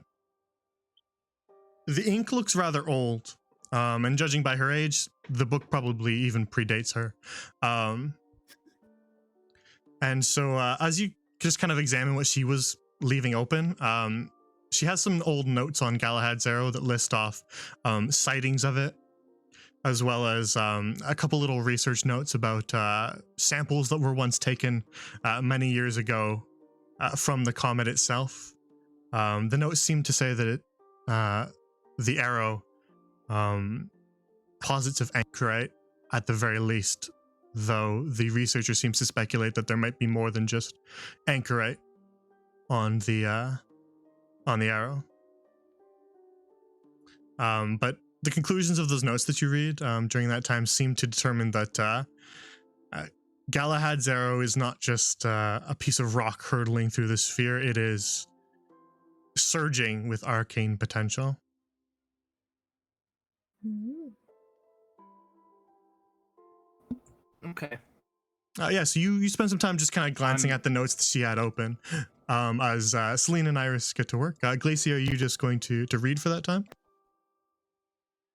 Well, Glacy, yeah, pretty much. Glacy was watching, just watching for the most part, but she's probably gonna spend most of her time reading. But it is getting late. I just realized. Do you mean in real life or in the game? Real life. Yeah, that's I'm saying we're ending the session here. I just wanted to know what you guys were doing in between now and next session in character. No, Yeah. Glacy's just gonna be absorbing as much knowledge as she can within this period. Bro. Yeah, there's all sorts of books like books on the stars, but there's also books on assembly of the tower, books on assembly of the telescope. There's a lot of stuff to look through. So Try yeah, to put that intelligence to work. each of you busy yourselves with your own tasks, and we will end the session here and get back to it when in the next session once you've charted your course. Sounds like a plan. Fantastic. Heck Alrighty. yeah. So let's fade that out. Is there anything that interferes with next week that we know of? I don't think so.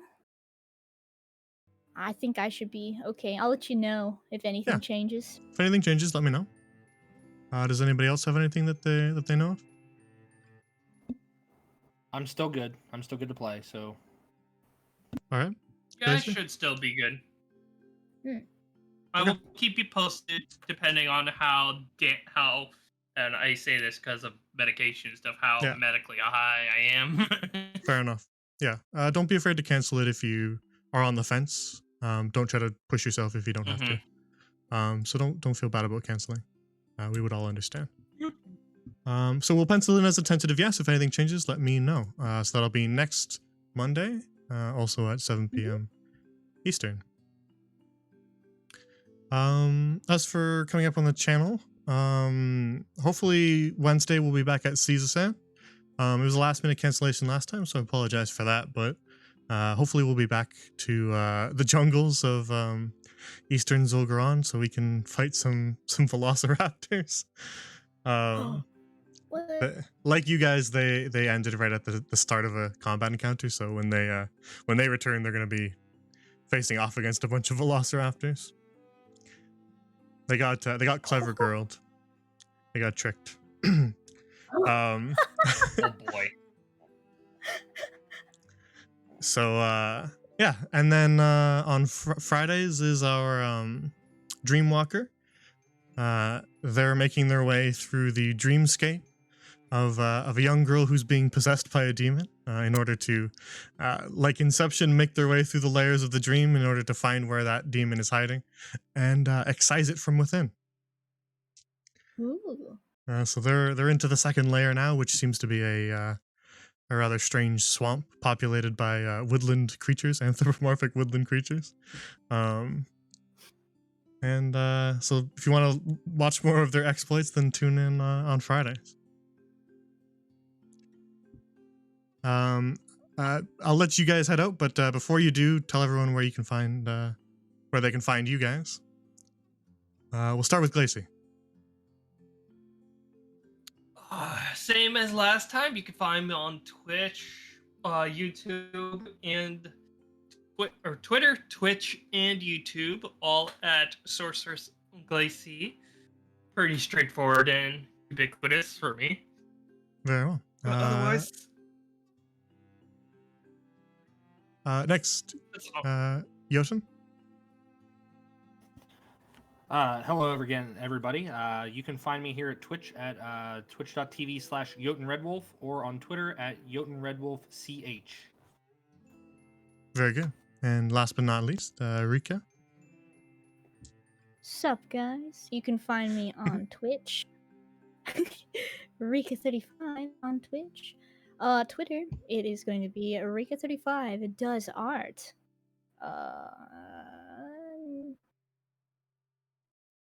Yeah, Very good. thanks. I'm good at selling Alrighty. this. Indeed. Yeah, so that's that's where you can find all of them if you want to go and watch their streams. They're very fun to play with, so they're also very fun to watch. All right. If you want to find more of my stuff, if you need to be updated, if there's schedule changes and stuff like that, you can follow me on Twitter at GrandLorian. There's your link. If you want to join our Discord, feel free.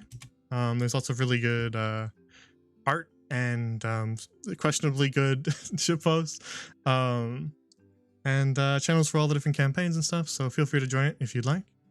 It's not just for my players; it's for anyone. There's a really amazing animated piece of art for Dreamwalker that just got posted on the art channel. So it was Ooh. really nice to look at.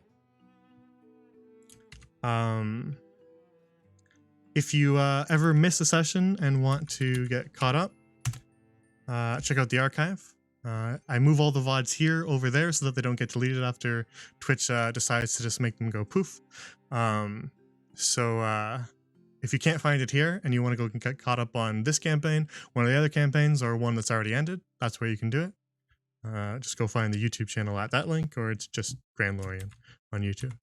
If you want to read more about the lore of the world, including a bunch of stuff about that that star diver fellow, then you can check out the World Anvil. It's basically like a wiki for lore, the kingdoms, the continents, the factions, and the deities that exist within the living world of GrandLorian, where every campaign I run on this channel takes place. So if you want to do some more reading, you can check that out. That's your extracurricular homework. Yeah, that Dragonfall page under the lore section is an interesting one for this little mini campaign. Lots of stuff about Sindrin and the Star Diver. So that might not have made much sense to Iris, but for anyone familiar with the world, they just connected a few dots there. Too bad, GB. You have to do your homework. Anyway, I'm gonna pop off. Yeah, you guys can head out whenever you need to. Yeah. I have to go and get my body ready for surgery. Not tomorrow, but the day after. So gotta swap to that schedule. Fair enough. Take care, all. You Yeah, too. thank you for playing, Take everybody. care. Hope you all have a good night. Yeah. And chat as well. Thank you all for watching. We're gonna wrap up now. I wonder if there's anyone live that I can send you to. Spooky's live again. We'll just send you right to Spooky. I think, is Spooky doing like chat interaction Resident Evil 4? Is that what it is? That actually sounds really interesting. Go watch that. Don't watch me. Go watch that. Okay. Yeah, go say hello to Spooky. She is very nice. and Resident Evil 4 is a good game, especially if you get to interfere with it. All right. Thank you all for watching. Have a good night. And I will see you all later.